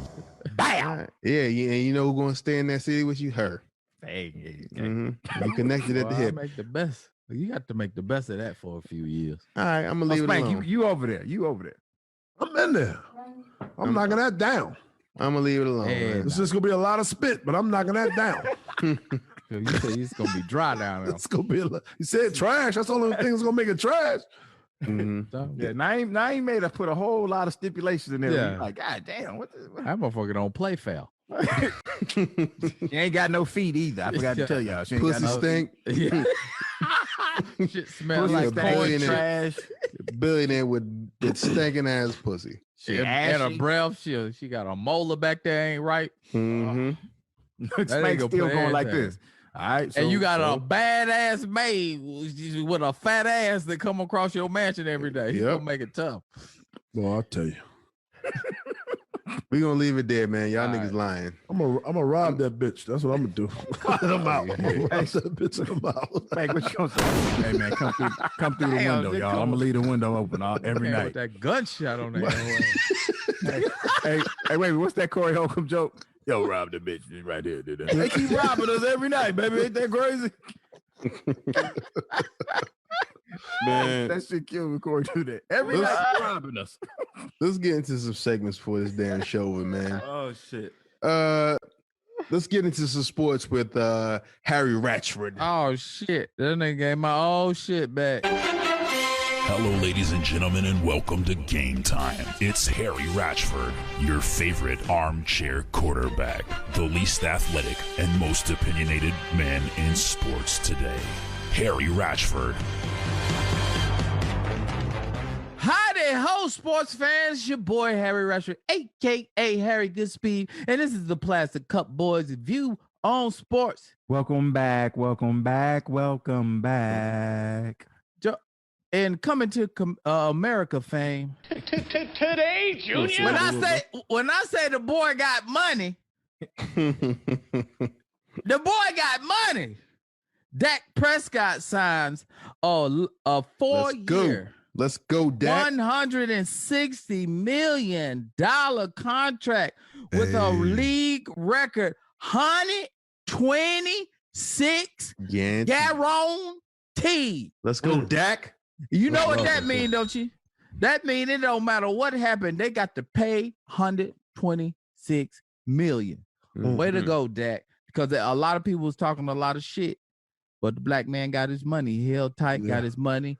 Basically, Jerry Jones trying to get his taxes right before he gave that nigga that money. That's what happened. He had to be. He said March 15th coming up. He said, all right, I'll give it to him. Finally, man. Yes. I'm so happy for Dak Prescott, man. He was worth it, man. That boy, I'll be honest with you. He was worth it. He was balling before he got hurt. He was balling that year. He's worth it. He earned his money in the years before the contract. Mm-hmm. He was making like $500,000 a year on this rookie contract. Come on, man. Mm-hmm. Come on, man. Mm-hmm. Pay that man, and they Pay pay that man. Does this make Dallas relevant again this year? No, they He got a didn't play at all quarterback. last year. They got a quarterback, bro. I Zeke- would even say he's like top 6 or 7 quarterbacks in the league. Zeke Top is 10? going. I give him that. There's a lot of trash He quarterbacks. was out there. leading the league in passing yards before he got hurt. Mm-hmm. He was killing for my fantasy till he got hurt. Zeke got 1, maybe 2 years left with Dallas. They don't hold on. They're not holding on to him too much longer. No, I think he's gonna have a comeback year next year though. Once Dak back, he have a better year. He put too many people on the box once he got hurt. He might have a better year.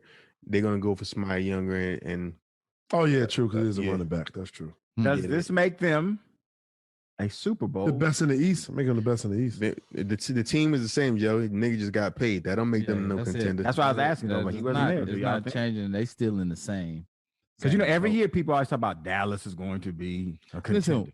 Listen, with Dak, Dallas fans can look to be in the playoffs for a long time. As long all I gotta do is win 8 long- games and then as long as that contract, yeah, well that's true. But as long as that contract 4 years, you'll be in the playoffs 4 years straight until as long as he's your quarterback.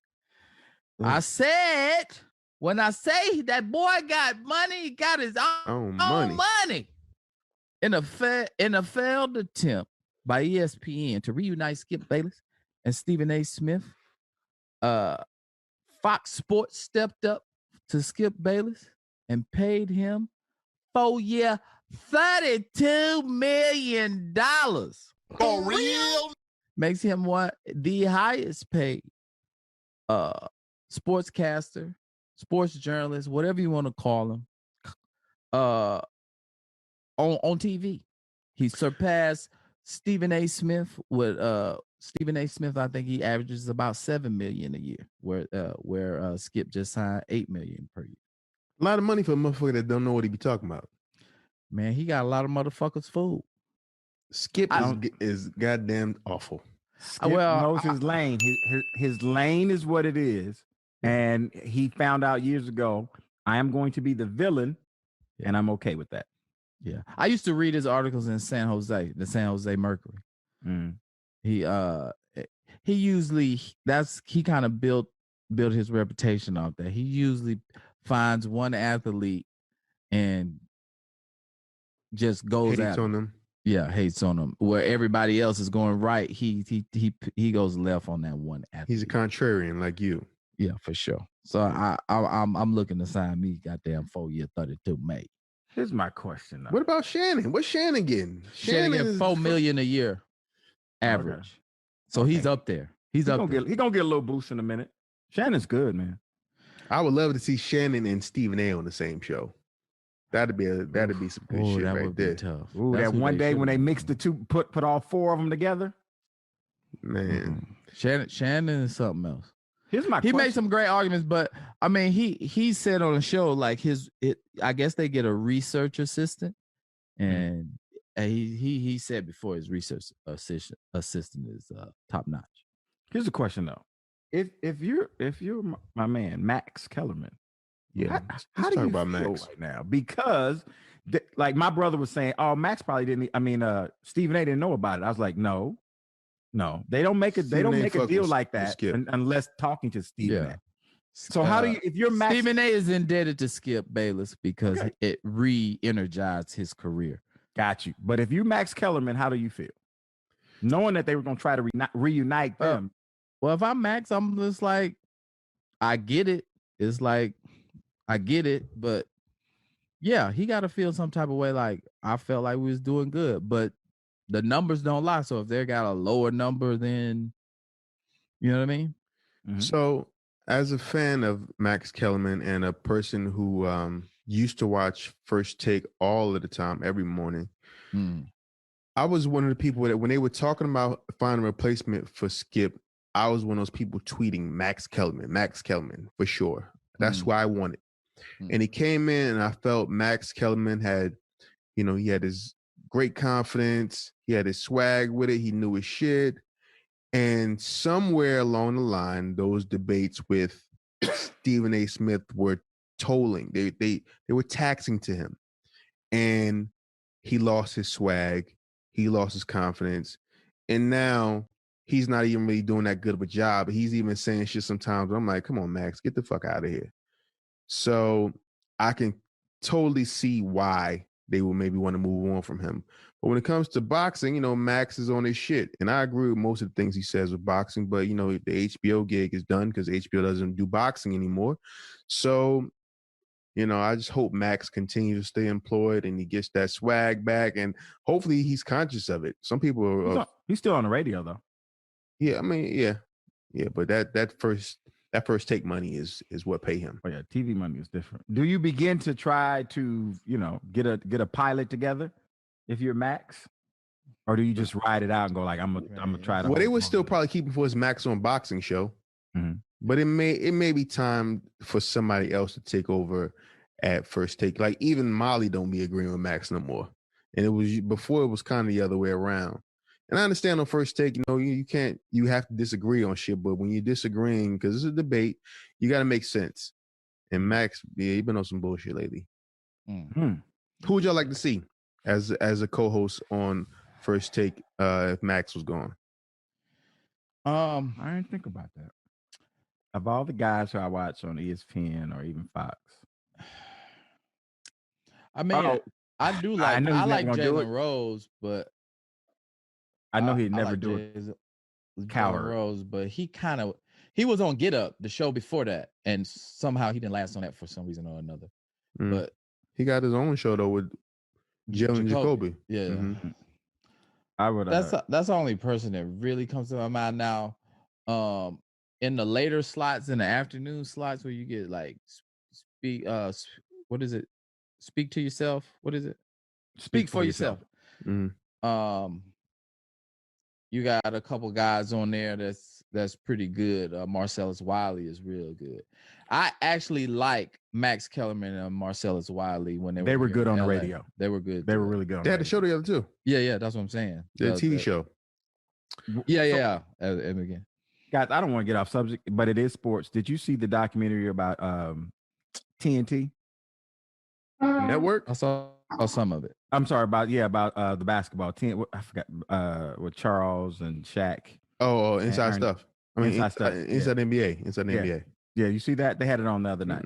Man, it was really good. They were talking about how they had won some Emmys and everything and how great they were. And when they said like, yeah, we want to bring Shaq on. Yeah, it was dope as hell. I saw it. They were like, to the three of them were like, we are great. They're like, yo, we wasn't like, he's like, yo, we were like the team that won 73 and won the championship. And now y'all saying bring on another one. And that's how they pitched it to him. Talking about how they pitched it to him, Joey. What was this on? It was on TNT. How can I watch it? It was right after the All-Star game. It came out right after. I forgot how they said that. What did they say? It was called Inside the Story on Inside the NBA. And basically, when it first came on, it said name your top 5 sports shows. So they were saying Inside the NFL, Mike Wilborn, and what's the white guy name? PTI. The show PTI. They said that's a dope one. They said Sports Center got to be one of the best. What else they named? And a couple of them. Then they saved because I didn't know what show I was watching. I just came on at the All-Star game, so I'm thinking, oh, this would be dope. Rate the top 5 sports shows of all time. Then they went to TNT Inside the NBA. This is by far might be the best. And I'm like, wow, word. And then they just kept talking about TNT. I was like, oh shit. I pushed info. It was about TNT basically. And they had other sports commentators saying it like, this is probably the best show on. Yeah, it was all the sports commentators coming back to talk about it. And they said, yeah, man, when we always was looking at Shaq, because Shaq always, I didn't realize, but Shaq used to always come at Kenny Smith at the end of games and stuff like that. Oh, man, Kenny Smith is trash. He's a bum. I don't know why we even talking to him. I don't know why he got a show and stuff like that, right? It was all because he lost to Kenny Smith in the championship, but it was always a reporter will always throw a Kenny Smith tag in there or a Charles Barkley tag, and he'd be going back and forth with him. So they said when he retired, they definitely said they wanted him. So a lot of people wanted to talk to him. He had a couple meetings lined up. TNT flew out to meet with him. TNT went in there and said, yeah, we don't need you. Yeah. But we want you. Yeah. And we're the number one show, with or without you. So we don't need you, but we want you. He said, where do I sign? Nigga said he didn't go. He had another meeting and he's like, with I don't Sports need to Center. go. Yeah, one with Sports Center. I don't need to go. And he said, signed it. But that's dope for somebody to tell you, we want you, but we don't need you. But they told him, they said, yo, if you do join us, it'll be like a partnership. You'll be able to be yourself. And they talked about how the first couple of weeks he was trash. Like, about a month. Then Kenny had to pull him to the side and go, hey, man, listen, nigga, you just be you. They brought you on to be you. And they showed some shit where he was doing, and Charles was sitting there. He asked Kenny and Charles to do it, and they were like this. What? He's like, all right, we're gonna sing. We're gonna sing something. And they were like this. I'm not singing that. Like, nigga, and you can see how uncomfortable it was. And Shaq like, sing it. And they was like this. What is he talking about? Yeah, it was. And the funny thing is, I remember this, yo. I remember when I should be like, yo, man, Shaq a funny dude. He is trash at this, man. He's not fitting in. I said, find your lane. I said, I know I was tweeting about this. Went and found the original tweet from 2012 and I said, yeah, Shaq ass on the TNT show.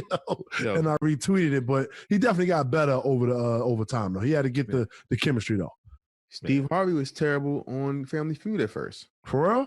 Terrible, uncomfortable, trying to say little jokes. People just it was hard to watch. I gotta see if I can Google the early ones. And then he just became amazing. Found the zone, yeah. Yep, best host ever.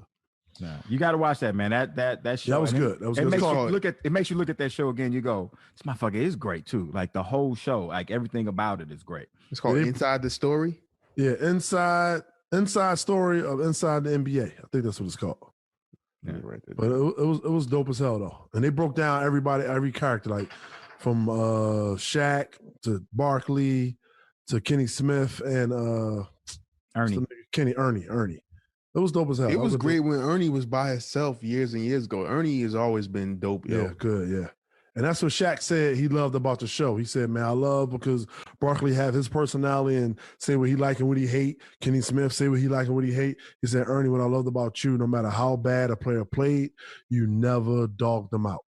He said, and that showed that like you're a great host. You never played like, yo, he's terrible. You just let the NBA players trash him because, they played in the NBA, so they could easily trash him. Mm-hmm. But like other networks, they never played and they trashed the players. I never really noticed that until he said that. I said, wow, he got a point. I never heard Ernie trash a player, yo. But Sports Center, all them niggas be trashing the players, man. Yeah, I was sitting there going like this. Wait a minute, no, Ernie done said something negative. And right. I was like, I can't remember Ernie saying anything negative. Either. But you are right. Sports Center be like, he was off today, and it looked sad. It was sad. I think he's getting old. Stephen A. Smith, he be killing me. Yeah. Well, how you want to finish it up? Yeah, I'll finish it up. NBA All-Star Gang recap. Stephen Curry won the 3-point contest. Indiana Pacers DeMonte Sabonis outdueled Orlando Magic's Nikola Vucevic for the skills challenge in Sunday's game. And Portland's Anthony Simmons won the slam dunk contest, which was at halftime. I didn't even watch it. I got there late. I only watched the third quarter. Yeah. And in the game, Team LeBron won over Team Durant 170-150, and Giannis Antetokounmpo was named MVP.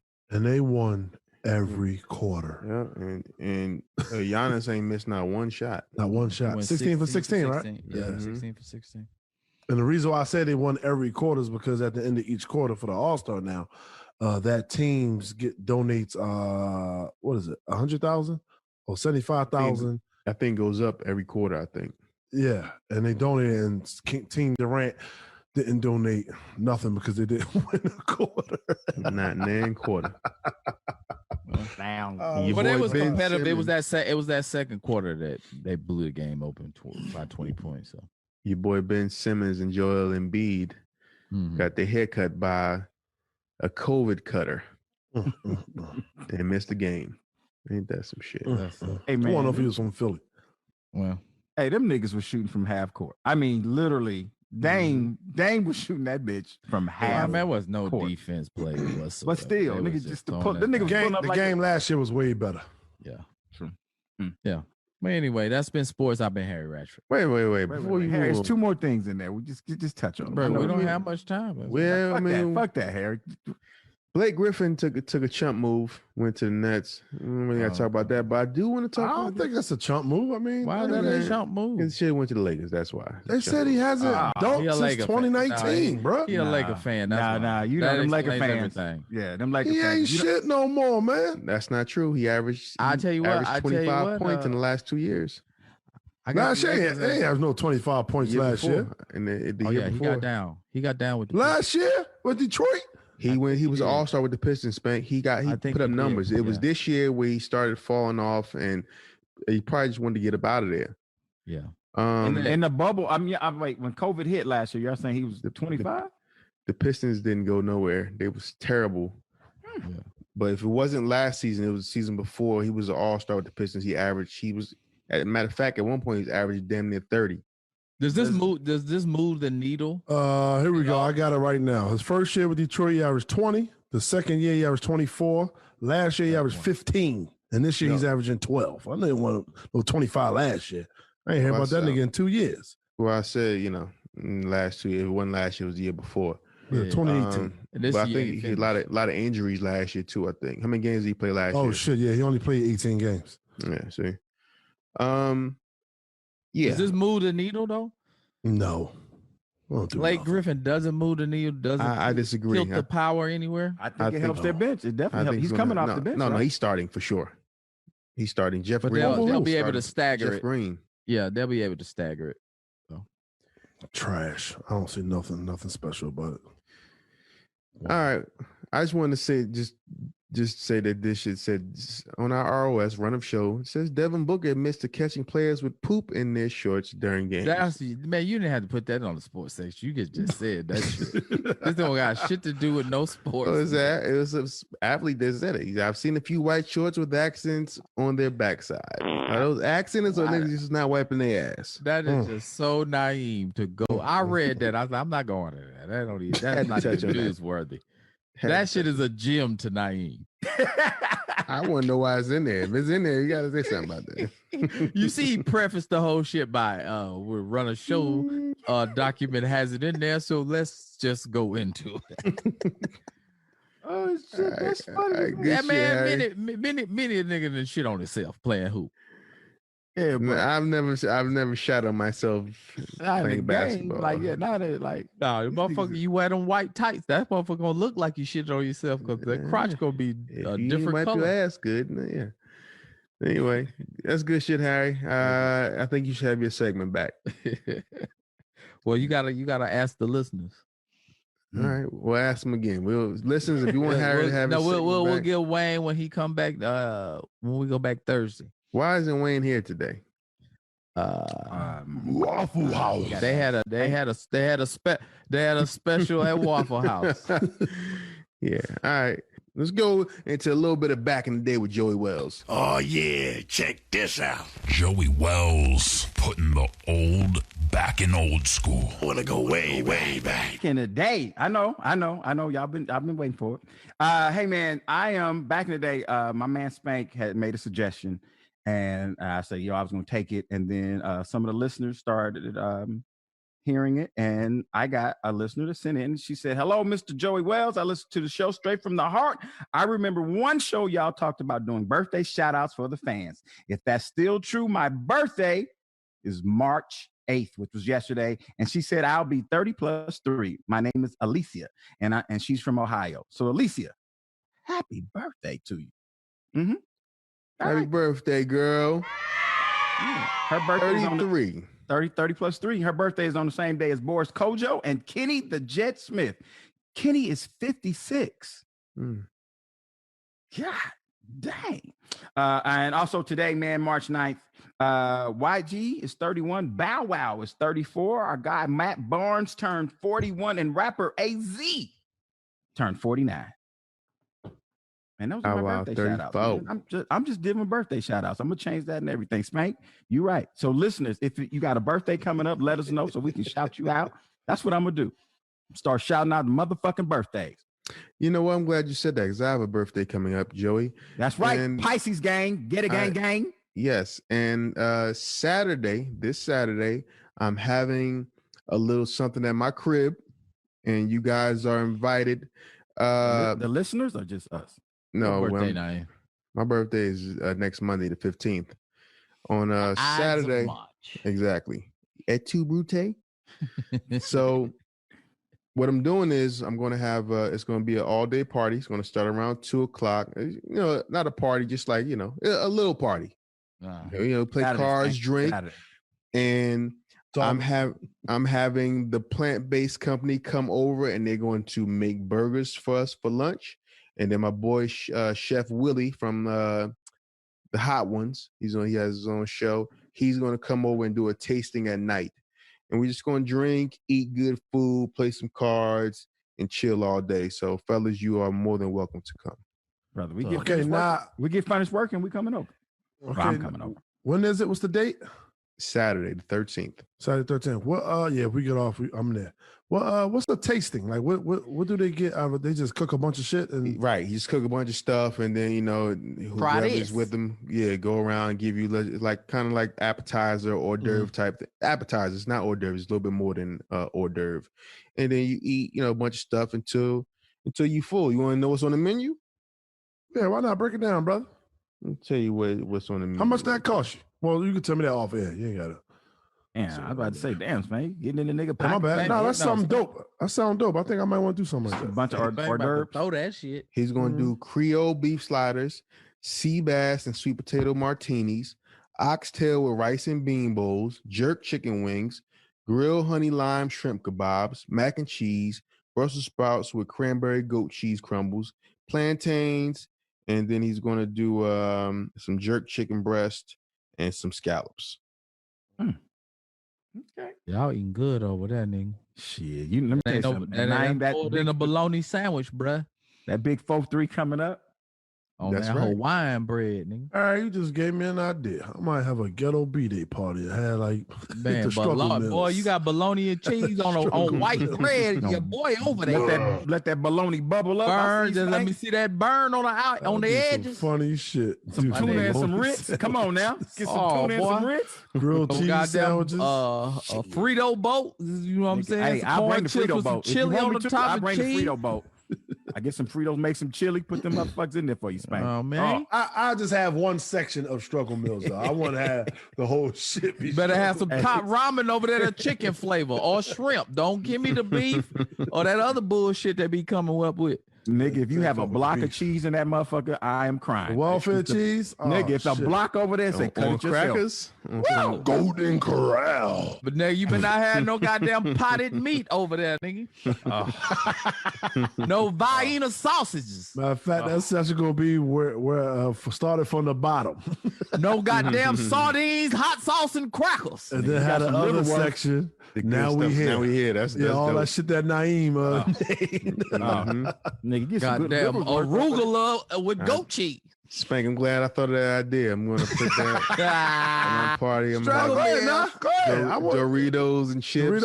Get some now laters over there for some dessert. Oh my God. And you got to have old packets from old restaurants to put you sauce up your food. Ketchup and shit like that. Yeah, Wendy's. Yeah, I get you some Wendy's. You got all kind of shit. Couple of Chick-fil-A packages. No, nigga, get some. Yeah, go ahead and do that now. I'll do it again. Shit. I might do mine in another city. No, Spank want to know how much that shit costs. Yeah, I mean, look, man, a lot of stuff is based on relationship. The plant-based burger company, they are doing it for free. I posted their shit, and a lot of people bought just from my posts, and they just really appreciate it. It's like, yeah, we're gonna be in town. We would love to come, make the burgers for you at your place. I was like, I'm already doing something, so hell yeah, come through on Saturday afternoon. We're gonna have burgers, and then we're gonna have other shit at night. Well, that's love. That's love. Mm-hmm. That's what's up, bro. Yeah, what time we filming on Saturday, y'all? Come on, man. You goddamn producers don't be knowing shit, man. We'll know. Like Friday night. We'll know Friday night, nigga. We don't get our we don't get our call sheet to the day, the night of. The night before. You get it the night before. Well, that's how they do on TV shows and movies and stuff. Yeah. Yeah, you get your call. It depends on when you wrap the day before, so that's why they gotta wait. Oh, to see the hours and all that. Yeah, you gotta get the hours right. Bank, you got something? No, I don't have anything. We just go ahead to I'm gonna do 10 minutes left. Oh, knowledge, yeah. Yeah. All right, y'all. Good shit, man. Good shit, Joey. We're gonna get into a little bit of knowledge with your boy me. From the sewer to entrepreneur, too woke to be broke. Naeem's knowledge.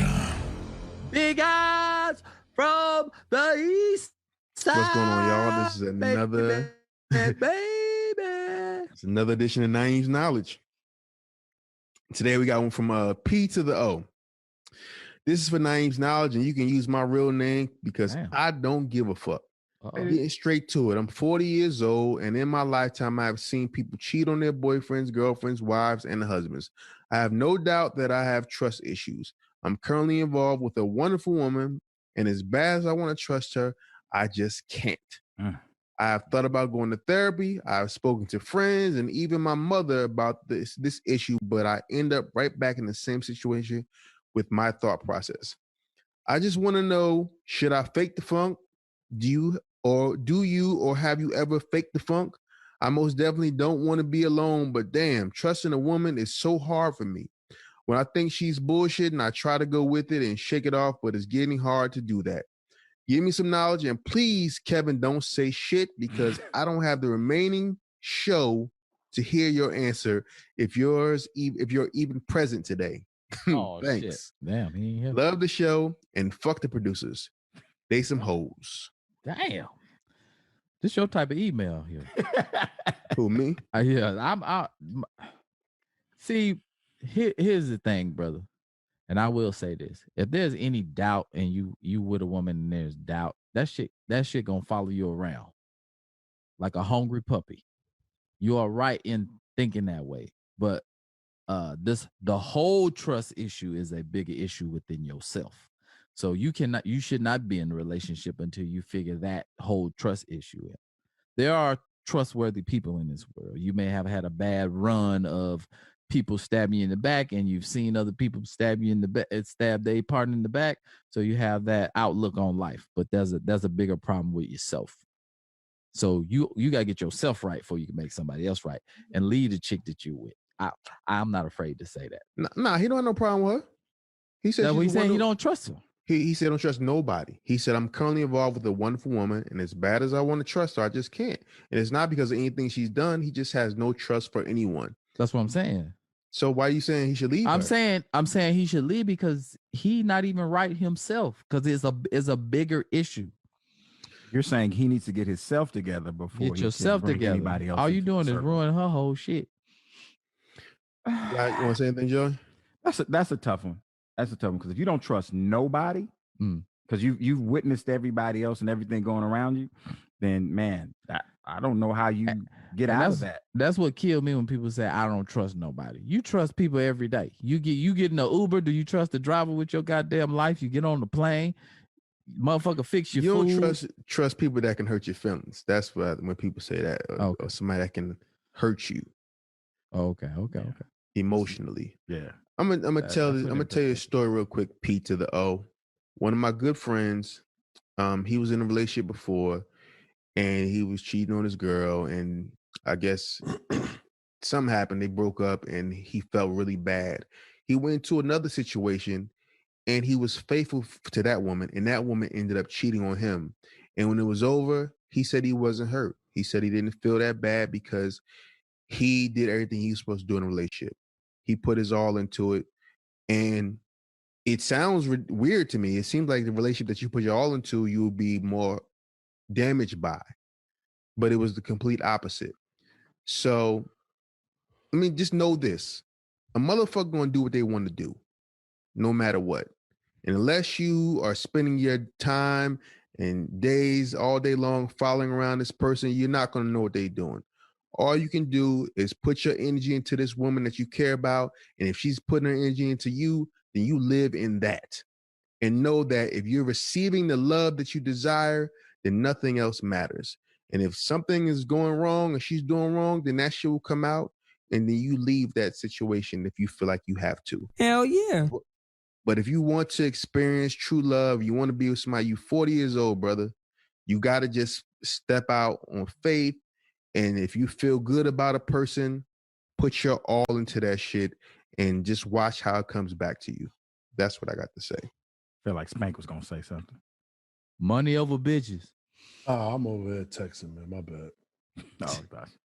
All right, so we'll leave that there. Good shit, nah. Nah, I was about to say good. That's good advice. Are you gonna hit yourself with the? No, he could hit himself for that. That was good advice. Okay, all right then. All right, so now we're gonna get into our favorite part of the show. Let it be said. And it's called Fan Mail. And guess what? You can't hurt our feelings. I know they At trying. all. They trying. No, they came at Joey. You've got mail. _Q_style. Yo, this past Thursday show had to be the most pause-worthy show ever. You had Glizzy guzzling Harry talking about put it in your mouth. Big Eyes from the East Side should have never brought up Jaws' size, but he's boasting about that mandible improvement. Pause, nigga. I love the show, fellas. Oh yeah, y'all need to stall the producers out. They're doing a great job. Oh, that's why That's why he fucked up. That's where you lost me. You was credible to the end, bro. Mm-hmm. I get this one. I hate Stephen Rice. What's up, PCBs? I'm sitting here thinking about my favorite episodes y'all had over the years, and here's my top 3: Deion Cole, Tank, Corey Holcomb. You know what they all have in common? Kev ain't on none of them shits. Anybody know if Chris Rock's still taking applications for the hate Kevin's? That Chris Rock show reference. Anyway, love the show, fellas, minus Kev. P.S. When I get any sleep at night, I fire up 0 fucks given, and by the time Kevin is calling his daughter a hoe, I'm off to dreamland, so it's a win-win. Kevin gets a stream, and I get my sleep. Wow. Damn. That one I try to hit you in the gut with that one. Man, my boy doing well. Come on now. I'll take the next one. At Clean Ambiance. Mm-hmm. The more I listen, the more I am impressed with how Kevin set up his friends for success and made it so they can grow too. With that said, I think it's time to pay them niggas more. Okay. This show is far outdoing any other shows on that platform when it comes to fan base. The other shows seem uppity and are for a different crowd, but straight from the heart, we regularly people can vibe with. Man, we need more of them. Thanks to me, man. I keep this shit hood, man. I mean, okay. Come on now. Bro, ain't nobody said that. Whoever doing it, Follow my nose. And Wayne voice. I'm gonna knock one of y'all the fuck up. Was it not funny? That was a good one though. Oh man, I see Harry name a couple times. Go ahead, Harry. Hey, I'll take this line. King Wayne. King Wayne. Okay. At King_Wayne, I give Harry a lot of shit, and I apologize. His greatness must be acknowledged. He's something like a national treasure, like a penny, pretty worthless, but gives you what you need so you don't have to break your large bills. I would like to make a fan's request for you to sing "Share My World" by Kim. That's a great song. That's one thing about Detroit Naeem can't hate on. Kim is a product of Detroit right there. I don't hate on Detroit. I love Detroit. It's I don't the even Lions. I don't even hate the Lions. I just speak the truth. They're never going to win. They'll never win anything. Hey, Spank, you gotta read this because somebody asked, please. All right. At JustReal.2. Please let Spank read this. This message for Harry. What's up, you old bitch?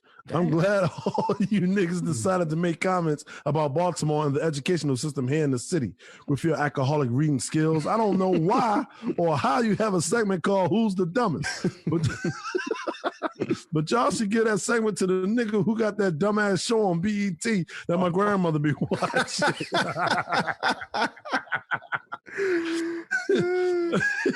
Please take all of his segments. Voting for Wayne to do sports was the most important voting I ever done in my life. Harry, I don't know why you think this safe. That's supposed to save, probably. I don't know why you think this save your health. What? Safe for your health. Oh shit, my bad. I done had a Harry moment. My bad. Harry, I don't know why you think this safe for your health, but keep talking crazy about nigga city. We gonna say fuck it though, and make sure bucket low on the fucking ground. Oh damn, they coming. They coming for you, boy. Why? Press me. You was Just talking about real. that Baltimore education, bro. Oh, Hey, shit. he must have graduated from Frederick Douglass. Just real. I'm gonna send an autographed picture to your grandmother, motherfucker. Damn. I'm going to his page because I want to see what this nigga look like. All right, man. Great show, guys. Little man wasn't here. He was missed. I won't say the same about Wayne, but Whoa. Hey, man, here's the thing. Great conversation. Yeah. It was a great conversation. Yeah, this was. You know what I'm saying? So I know sometimes we press for our segments, but it's talk radio. And if the conversation gets going and it's engaging, by all means. Joe, who you talking to though? You talking about the format of the show? Who you directly talking to? He talking to the listeners, I think. I'm just saying in Talking general. to the host. We said we have a Sometimes great get pushed convo. and it's like, oh, we got to push. But the host we did had that one topic. Is and that we stayed in producer it. or the host? That's host. That's not a producer. Oh, okay. We had great convo. It was Yeah, 'cause of for the host. me, when we can have a funny show, that's great. But we bring a lot to this show. Sometimes we can be serious and we can have great conversation and content and have people in the car with their friends or family and discussing the same shit. Then we doing our job, man. We want to enlighten people and we want to make sure people know that they're not alone with their thoughts. Right. And that's what I think I bring. I'm always going to say something funny, something crazy, or something stupid. I'm gonna agree with that. He wasn't lying. Let's go ahead and sign out, man. From my right to my left, Joey Wells, Spank Horton, H. Goodspeed. And I've been Naeem the Star, man. You catch us every week at the same time, same place, Tuesday and Thursday, 7 o'clock Eastern Time, 4 p.m. Pacific, straight from the Hart, Sirius XM 96. 96. See y'all next time, man. We out. On Thursday. Ladies and gentlemen, you've been listening to Straight from the Heart, real, raw, authentic radio. Guys, to listen to this show and previous shows, all you need to do is go to SiriusXM.com and listen on demand. You can do it on your phone or on a SiriusXM app. A Tastemakers Media production. So tasty.